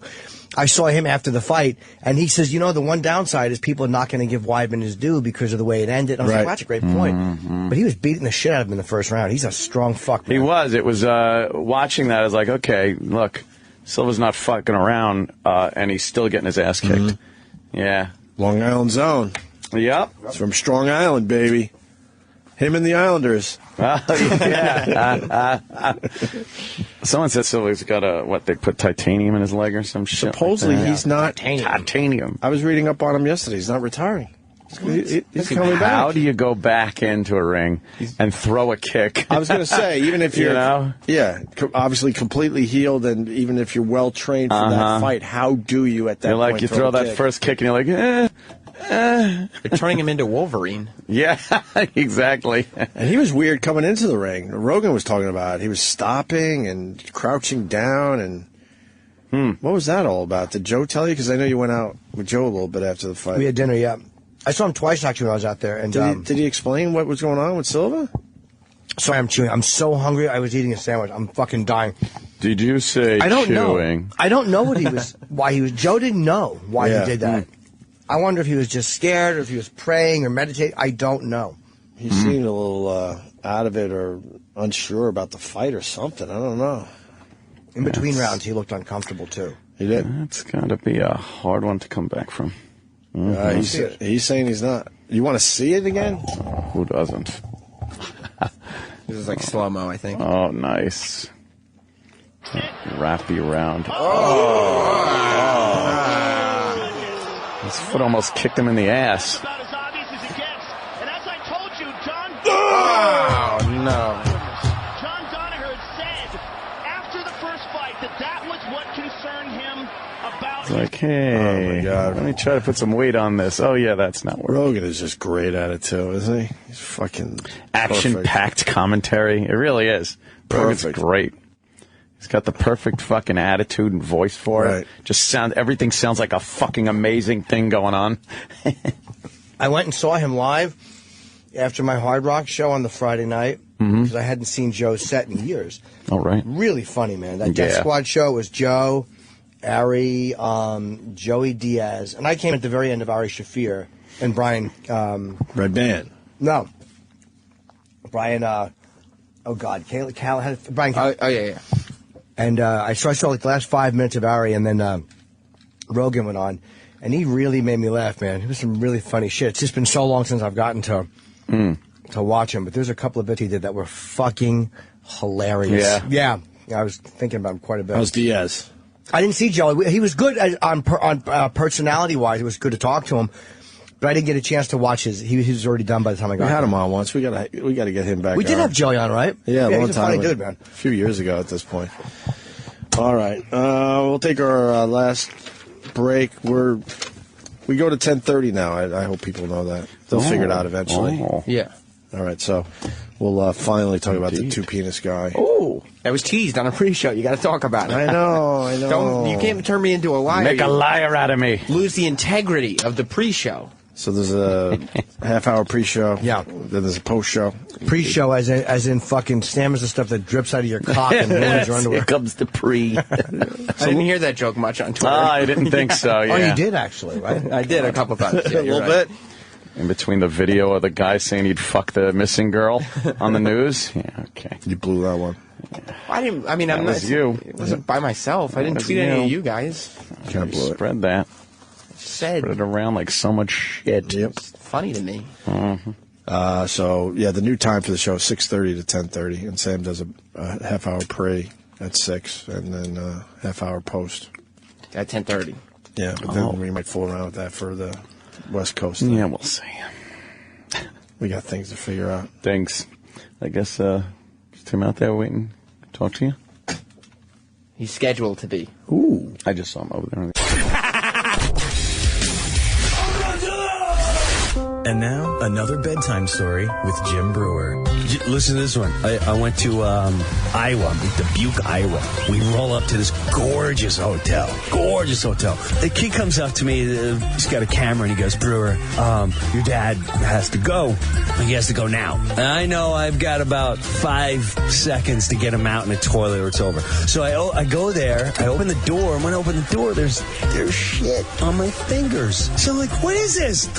What? So I'm looking at his hands. I can't understand where it came from. It's not on his hands, and it's fresh, and I can't tell where it's coming from. So I pull him up, and as I pull him up, I put him in the wheelchair, and I'm looking. I don't see nothing. So I roll him in, and as I'm checking, I can smell it. So I'm like, oh, man. I see people looking around, and I look at him. He's got shorts on, and I don't know how I missed it. There's clumps of dung just hanging at his shorts. I finally get him upstairs, and I'm showering him up. But when I went downstairs, where I took him out of the car, there's a pile that must have fell out of his shorts, and it's on the sidewalk. It's such a surreal moment in life to see, like, where we go in life. It's just, there's a billion flies all over this thing, and people are just staring at me going, I can't believe someone let their dog just defecate on the sidewalk.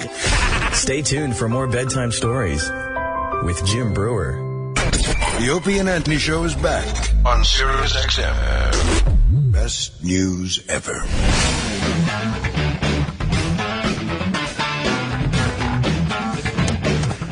I was telling Anthony I made a rookie mistake last night.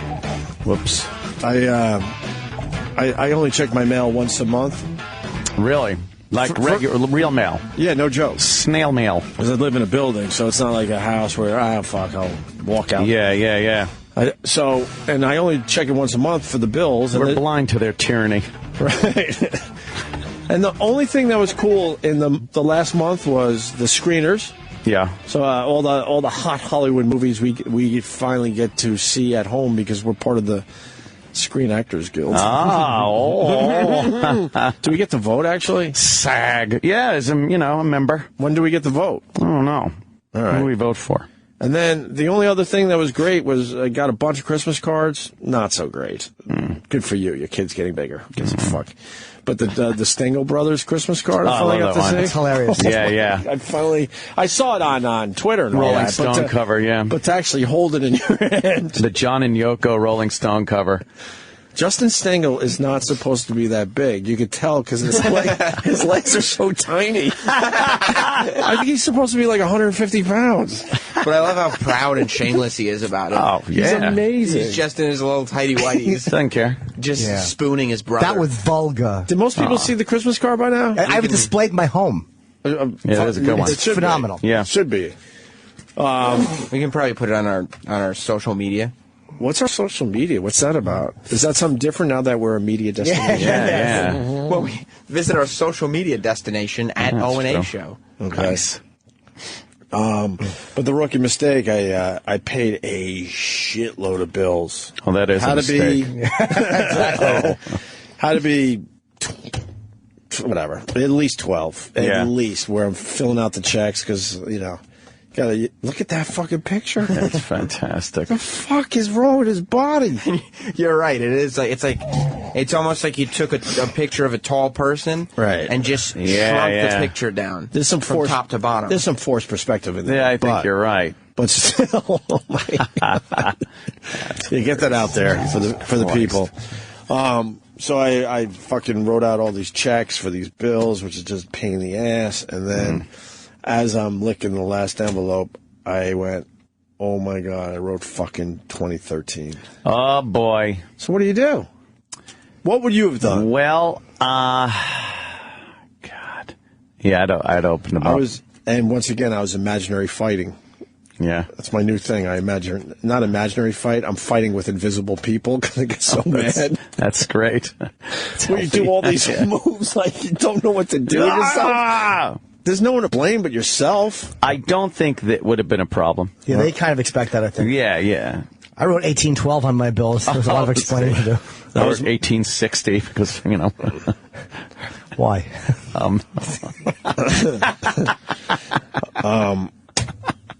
Well, that's what I thought too. But Yeah. then the paranoia settled in. Yeah, you don't want to. And I said, "Fuck!" And I got a steak knife because I don't have a letter opener. Who does? I'm fucking slicing those envelopes open. Then getting every fucking check and putting 14 instead of 13, and then scotch taping the envelopes back. Just wanted to go to bed. And I fought another imaginary person as I'm just mumbling to myself. Take a guess who uses a letter opener. Oh, my dad. Of course he does. Of course he does. Oh, God. Try to pry his asshole open. I'm going to stop contributing. How about you start? Those illegal pictures from overseas. Exactly. Everybody gets something from Taiwan. It's Taiwan, he fucking goes in the bathroom and with his letter opener. He fucking slices it. I would never get a letter opener. No, when you can find other opener. things around the house that does the job of the letter opener, why would you get a letter opener? Exactly. There are so many things that can be used as a letter opener. Razor blade. Including your finger. Yeah, but everything my dad owns, he's owned for the last 200 years. Right, they're So, classics. Everything. I didn't pay my fucking oil bill. They shut you down? Yeah, and it was like... They really shut you down? Well, I ran out of oil. Oh, I see. And they didn't deliver any new oil. But then it turned out I had oil in the tank anyway. Right. But it was clogged, so I had to call them for a service call, but they wouldn't come unless I paid my bill. I owed them like a couple of grand. I forgot to fucking pay it. I didn't pay it. And I was in Atlantic City, and I didn't even know. I was checking all my security things around the house, and I checked my thermostats and everything, and my house was like down to 49 degrees. With Beavis in there? Poor little Beavis. Oh, my God, you He's terrible probably person. curled up somewhere. He's got fur. Not for 50 degrees for a week he doesn't. No, it's just it had happened that day. So the temperature was starting to go down, but I knew it was going to get to like 5 degrees out, so I had to, get on it lickety split. And So what'd you do? Well, I called Ange, and I asked Ange if she could get over there and wait for the oil guy. So he showed up again, oil in the tank, but then he got to go downstairs and clear out some blockage. Do all that shit. Cat. And then because then little Beef came over, and she brought Gia with her, so they got under the blanket, and little Beavis was all nice and warm and cozy. Right. He's fine and Little dandy. Beavis loves me. Oh, does he ever love little Jimmy? He cannot stop kissing me. Little kisses. Is it a mountain lion? No, he looks bigger in pictures than he really is. Yeah, he's still adorable. He's just the cutest little guy. Yeah. And he's the softest cat I've ever petted. Oh! It's really weird fur. Love to wear him. He doesn't shed, which is good. It's no hair all over the place. Yeah, what a lovely animal. But that kind of got me like, oh shit. Right. But it's a good thing. Those that whole thing where you get your thermostat and your lights and security and everything's on your phone. Fucking great. The future. Check everything. Speaking of the future, people are asking me why I don't online bank. You don't? Go paperless. You should No, online I don't go bank. paperless either. I like to save my fucking paper. I do too. I get the bills and then I fucking do them online. You know why I won't go paperless? Because those cocksuckers only let you go back a year and a half. And it's like, because for tax reasons, sometimes you have to go back to the beginning of the last year. I want to save 18 years worth of bills. Hey, you want me to go paperless? Fuckos. Whoa! You want to save yourself that money? How about you get some more computer space and let me go back into my fucking account? Fuck that. That means more clutter. Exactly. I can't have clutter. I ain't saving shit. No, that's what I'm saying. You go paperless. I got to get the Beavis celebrity. No, I'm saying pictures. I don't save the fucking documents and the bills. Oh, I save everything. Nothing. Oh, you got to save everything. And I got a lot of online banking going on. Oh, you do? Yeah, his name's Bob. Oh, God. Thanks, Bob. You let him sign your checks? No. Good. I do enjoy some online banking. I got to be honest. You enjoy it? I enjoy it. I mean, I can see if you preferred it. I log in, I go bill pay, I pay it, and then I just go, this is fantastic. I'm enjoying That's myself. fun to you? Yeah, it's great. Paying bills. I pay my bills. Two penis guy. So he did a Reddit AMA. This thing went viral. Yeah. Some guy with two penises. Because, Reddit does AMAs with celebrities. Jim Norton has done 2 of them. That's Ask Me Anything. That's right. And I answer. Oh, you did? Yeah. Can we see a picture of this guy's 2 cocks? Oh, yeah. Two peckers. Is one more delicious than the other? Yeah, exactly. One cut, one uncut, just to be a silly goose. How did it get to the point that this guy was doing an AMA? He just jumped on Reddit and said, hey, I got 2 penises. I have 2 penises. Ask me anything. Oh, he didn't even promote he was doing an AMA. He AMA'd. He just jumped on an AMA. Oh, my God. There's his 2 dicks, both uncircumcised. Double dick dude on Reddit. I don't like the fact that he's got a fucking sign over where the bottom where they meet. Yeah, though. that's true. They both look thick. Yeah, they're both suckable. But why is that fucking posted over where the cocks could meet? Be camouflaging something. Travis is sending them to me from his phone. Why is he holding? Again, he's holding. Where there's something. Wait a minute. He's holding there. Is there a little photoshopping going on? I don't know if I believe this guy. You get your penis looking a little fucking different. And yeah, both heads are nice, but I mean, why? See, it's something covering some part of both of them. The top is being covered right below the pubis. We're good with this shit. Show some more photos of this guy. That was all there were? Travis has to text me. They're all on his phone. Oh, of course. Of course they are. Probably took them close up, holding one, like one's in his mouth, and the other one's on his cheek. Yeah, while I'm taking a picture of this one, let me hold this one in my mouth so I got both hands free. Jimmy's onto something. Yeah, they're both being. I think it's that bullshit. cock. I like that one. You could sit on one and warm up, and then the other one's bigger.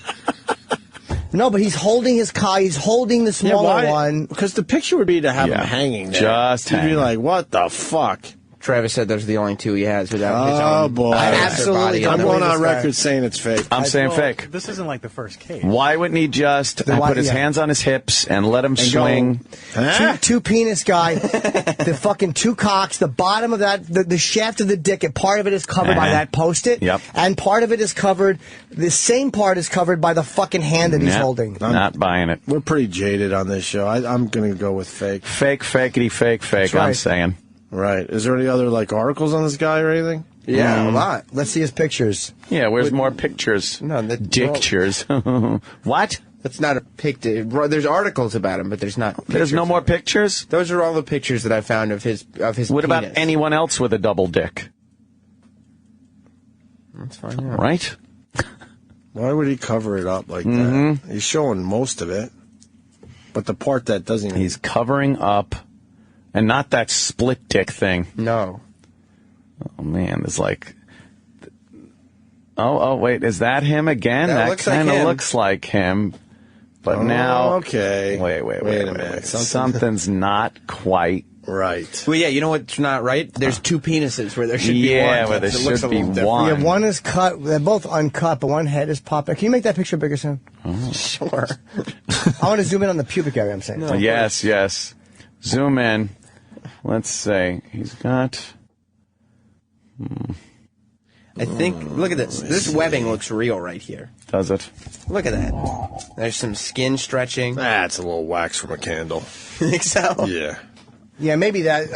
I was just about to Twitter that I think it's fake, but... I think he's got 2 dicks. No, he might, because I just want pictures without the fucking hand. No, he might have 2 dicks. Why is his hand in this one, too? Why can't he just show us the... No, but the hand's like just pulling his pants down underneath his 2 dicks. But is that covering anything, no? All right, now I'm going back to real. Yeah, it's like, well, I'll go back to maybe. real. Those are 2 genuine Maybe. dicks. Uh-oh, look out for people. Media destination here. Media destination. Anyone wanting to come in? Penises. 2 peckers. Media destination. Oh, my God, we could have gotten in a jam up there. The guy leading the tour looks annoyed. I think he saw it. Why? This is media destination. We're talking about a news story. I think he saw it. I don't think they did. Exactly. We're talking about a double snack giver.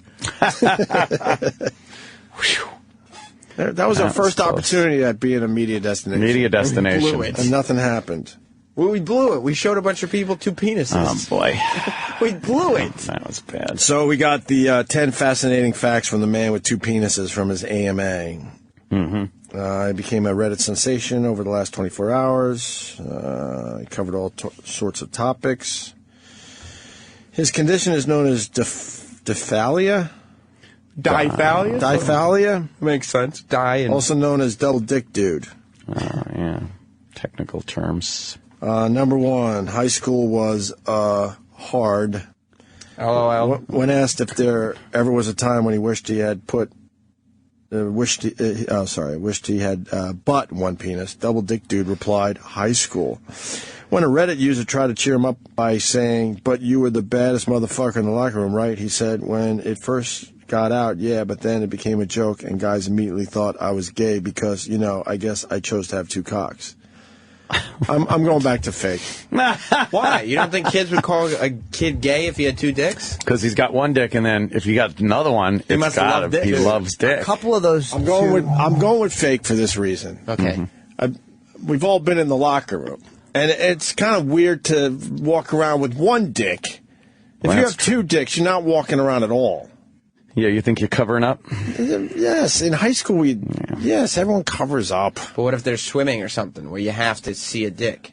It could sneak out, and then once one person catches a glimpse of the two dicks, that news is going to be everywhere. High school kid is walking around a locker room with two dicks. That's true. He's covering up. It's not common. In high school, you got a pimple, you lose your fucking mind. You're going to walk around with two dicks in a locker room? But if one person saw it in the locker room, what if they had a double bulge, and they were like, what's that?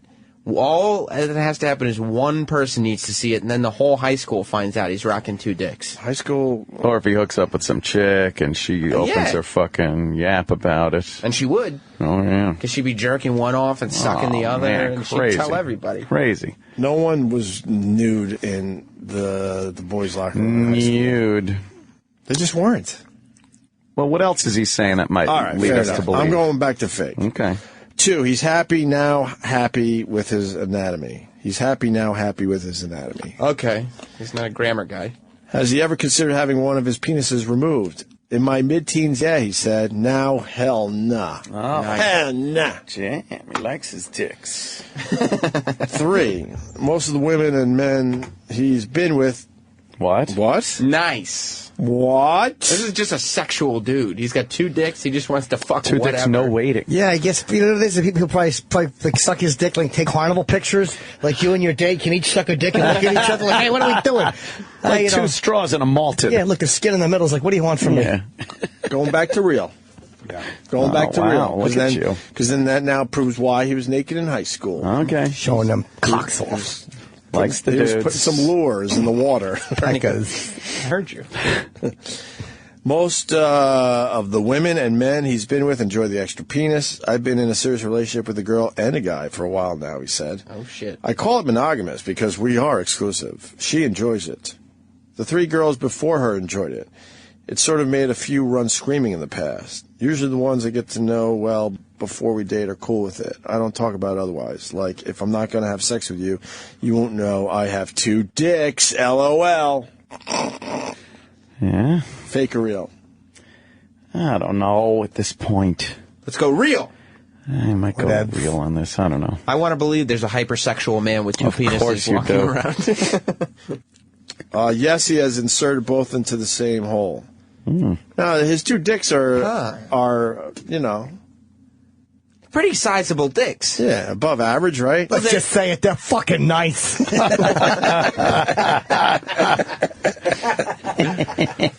Asking what it's like to have both in the same orifice, he answered, snug. Oh, boy. Yuck. It's they nice. both come? Well, we're going to get to that, Jimmy. It's, I like hearing the moaning from the person I'm squeezed inside of. Regarding one particular woman, he said, she complained later, though, that her cervix was poking out and that her hole was huge. She kept coming back for more, at least for 3 months. LOL. More LOL. This guy needs to stop LOLing so much. Yeah, enough of that. I don't think he has confidence in what he's saying. Thus, then, why the LOL? I am back to fake. Oh, shit, because who has confidence? A motherfucker with 2 dicks. You don't need LOL if you Big got dicks. fucking 2 dicks. I'll tell you right now. That's right. He avoids public restrooms. Oh. Wow. Why? Imagine seeing him in the glory hole. He's jerking off. He's poking one through. Oh my God! Everybody wins. But you don't see penises in a. No. This guy's such a liar. Oh boy! You don't see penises. No. In the restroom. Well, you're not looking in the right place. He used the stall. He avoids public restrooms. If I do use one, I try to use the stall and not a wall urinal. He said. There have been times where I've had to use the urinal, and because I have one muscle that controls my piss, it lets the stream flow out of both my dicks. Oh. So unless I pinch off one of them, it comes out both, and that doesn't feel good. So I have to take both out to pee. Yeah, I've gotten stares and even had a few guys at various times go, holy shit. Yeah, fuck, I'm done. You don't believe him at all? No. What would you say if you saw two dicks?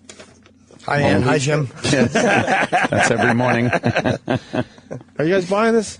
I don't know. I don't know. Yeah, You don't see dicks in the restaurant. It is a real. You just don't see it. It is a real thing, and a couple of the photos look real. I didn't like that his hand was in a lot, but then there was a couple of pictures that actually looked like it might be real. Both penises pee at the same time. It's not tricky, he said. I've peed from both all my life. I want to think that one would be crazy, just atrophied. Probably wouldn't have a urethra in it. You know, like to have two functioning penises like that is very. I can't imagine. Bobo would pray to God for either of those just dicks. one. Just one. They're both perfectly fine. And why hasn't it looks like he likes the attention, so why finally, he comes forward with this? Yeah. I mean, maybe he didn't realize there would be such hoopla over it. He's just fucking around on Reddit. He's just trying to own it now. And now he's You don't believe it? Number 7, but they usually get erect at different times. How's that possible? Isn't the blood in the same basic... Well, does he mean it takes a few seconds apart?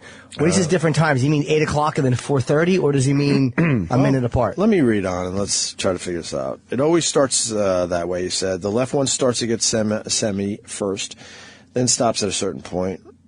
Right one then gets rock hard, and if I'm horny enough, the left one will continue to stiffen up and get bigger. Once or twice with cock ring on, Ghidra. They've both been equally rock hard. Nice. One's a soggy fucking 5 and one's ugh. Of course the smaller one gets rock hard, poking out like a little fucking stiff pigtail. He just has to bang a girl, and while he's banging her, his other limp dick is just rubbing against her thigh. Right. Just like... And she must root for the bigger one to get hard, then the small one does. And she's like, oh, nerd. She loses. They both come at the same time, though not at the same speed. If you're working on the left one, you have to suck it out, he said. Like venom? Yeah, because that's what women want. God, I gotta suck that cum out. Suck out the poison. Gotta make sure I get all that goodness. Yikes. It's stuck in there. You gotta suck it out. Right. And then the right one launches every time, and then he uses a winky face. This guy is full of shit. Launches. You think he's being charming? I can't wait for him to be shown a fraud. Yeah. That would be nice. Do you know girls that want to suck it out? Oh, man. You gotta suck it out. Hey, I came, but now I need you to suck it out. Theoretically, it would be like a snorkel. The other one would be sucking in air, right? Right. Oh, if God. it meets in the middle there? Yeah. Not all of You this. could then blow, and then blow the cum out the other dick. Yeah, it'd be like a... Not all of his sexual partners believe both penises are real. The reaction varies from girl to girl, he said. A fallacy. Some have been like, wow. Some have been like, that's fake. Some have freaked out, like, called me names. Most are pretty curious, but I don't have casual sex anymore. In the past, girls were nervous, and some changed their mind at the last minute. Bitches. Dudes never change their mind. They always want it, even if they're freaked out a little. LOL. More LOL. Guy laughs out loud a lot. Fucking guys are just pigs. One dick, two dick, 3 dicks, just put them in me. But I like studying this shit. The LOLs come after the most outrageous shit. Almost like, I don't know if people are going to buy this. I better add a little something here. Yeah. I'm just being cheeky. Oh. And then finally, yes, he does have a favorite penis. Hey. The right one, he said. The left one has a grudge against me for it too. What? The left one has a grudge against me for it too. Yeah. The left. My favorite is the right one. The left one has a grudge against me for it too. 4 or 2. Also, he means yeah. Okay, I gotcha. LOL. More LOLs. God, this guy's a fucking teenage girl. Let's go around the room. I'll start. I think this is fucking fake. And it's going to take a few days. Because everyone's talking about this. Hard to say. Hard to say, man. I said fake originally, but then there are a couple of pictures that are... Yeah, they kind of look real. Yeah. It didn't look like there was a prosthetic. The bathroom shit, him saying he avoids restrooms, that's a little weird. You're just not seeing... you're not seeing I'll go penises real. in a But restroom. he's got to pull 2 out and pinch 1 down, and I don't know. Go to my Twitter. There's a link to a bunch of what? I think I found a quote that makes me think false. Okay. Oh, what is this? What? The shit I said wasn't good enough for you? Yeah, Sam. Why don't you stop looking for other people? Look at your friends. The fuck? Just more evidence that supports your argument. I see. boy, son. Oh, okay. What's the most interesting reaction you've had to somebody seeing your double dong? They kicked it like it was a fucking... they started kicking it like it was a fucking... a scorpion. He writes... A hunky muscle dude at the gym I was at. Oh. I was working out in my jock strap and shorts.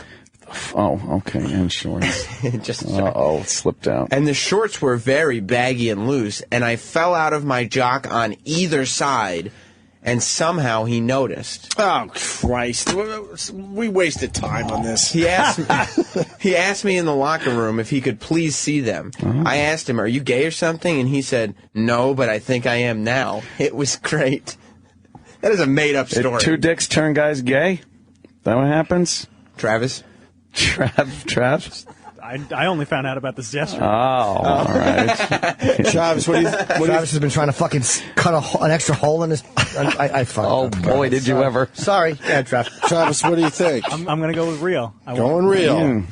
You just want to believe it so badly. He wants to believe. Did you hear that story, though? Slipping out. If you have 2 penises, you're going to be on high alert that they're staying in your jock strap. Maybe you can't fucking contain those things. And would you ever like... And what? One popped out one leg and the other popped out the other? That's just silly, isn't it? No way. And then the guy was like, "Oh, well, no, I'm not gay, but I might be now. I I'm might just be seeing now." the double dong." Just milking him like a cow with 2 dicks hanging out of his shorts. What do you think, Ant? It's to you. Jury's out on this one. Really? Yeah, I'm not sure. Some of it seems like, all right, that's feasible. And then other stuff seems like, eh. You didn't hear that last story? I know, the last story could just be him fucking trying to sound like a man. He could have 2 dicks, but also be one of those guys who just lies. Yeah, he could be a 2-cock guy that likes to embellish his story. Yes. Yeah. Lying 2-dicker. Like he wants it, like he's got 2 dicks and he knows it's humiliating, so he wants to make his 2 dicks sound cool. Yeah. How one put out a fire and the other fucked a chick. Jimmy, you?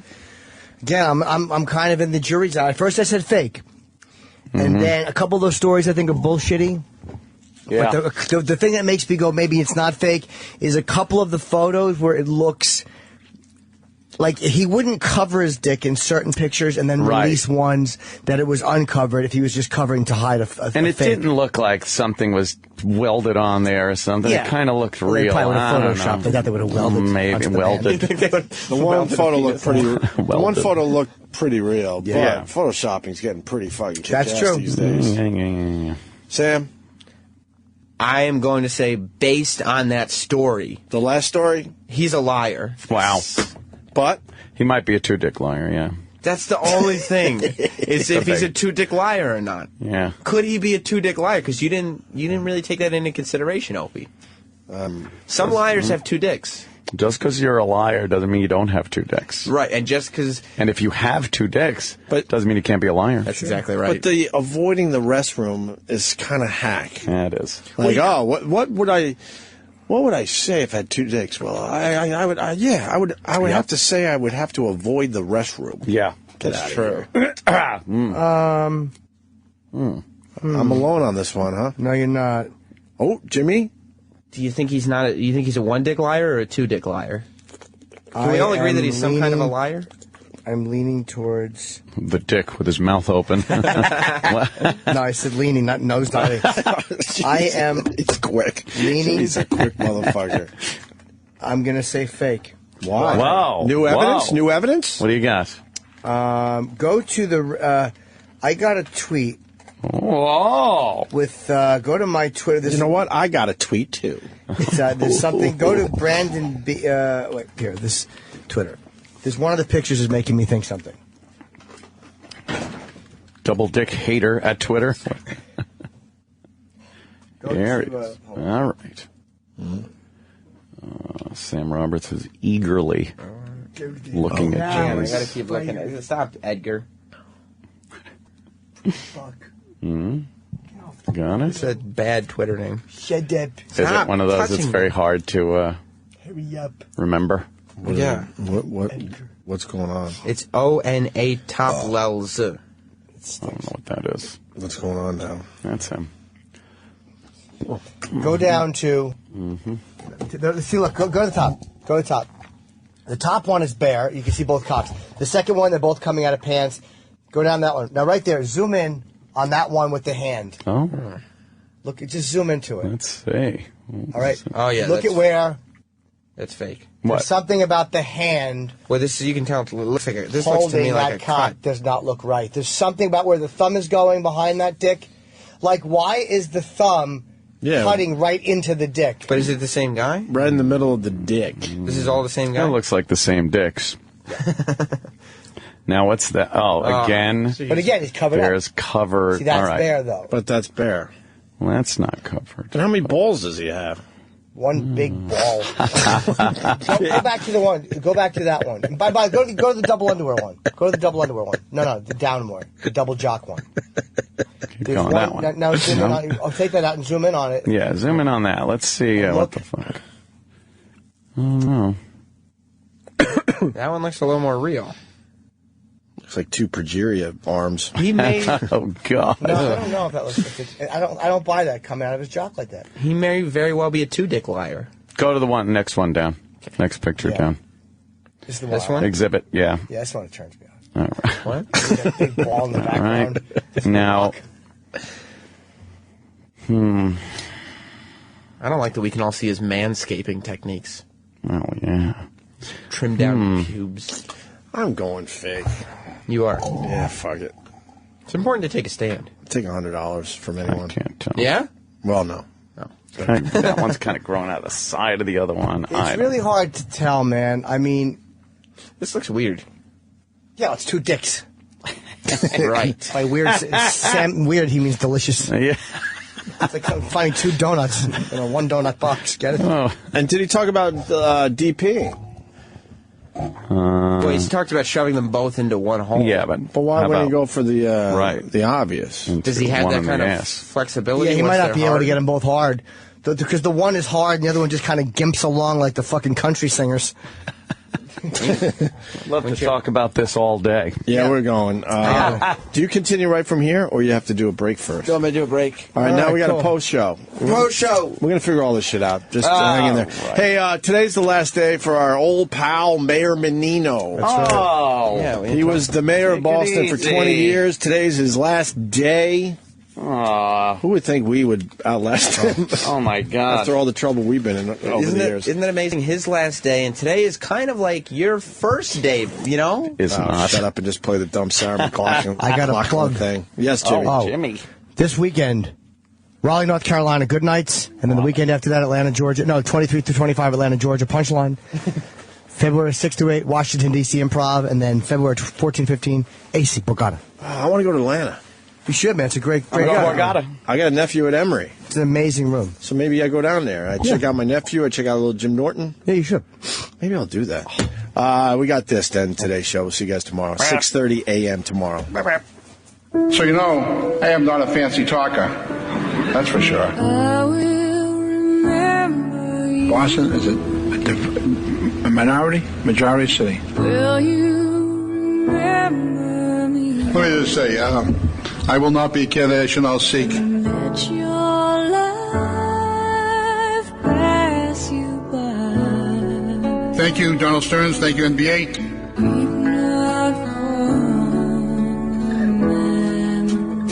We'll continue to our aggressive educational reform efforts. I'm so tired, I can't sleep. So that here in this theater, Standing on the edge of something much talk about our commitment to the spirit of office. Funny how it feels so much.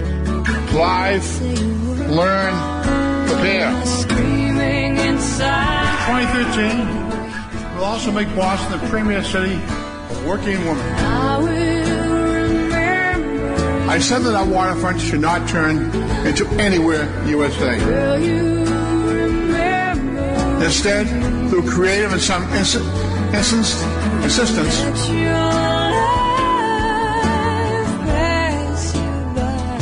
it's becoming a model for the country.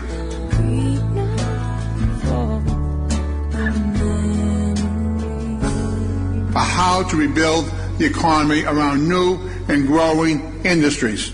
Weep not for the men. Boston is a perfect fit for the World Classic. The Opie and Anthony Show is drawn to a close. Stay tuned to reflect, relive, and get the story behind the story of the finest moments of today's show. Sam Roberts' Opie and Anthony post show begins in moments.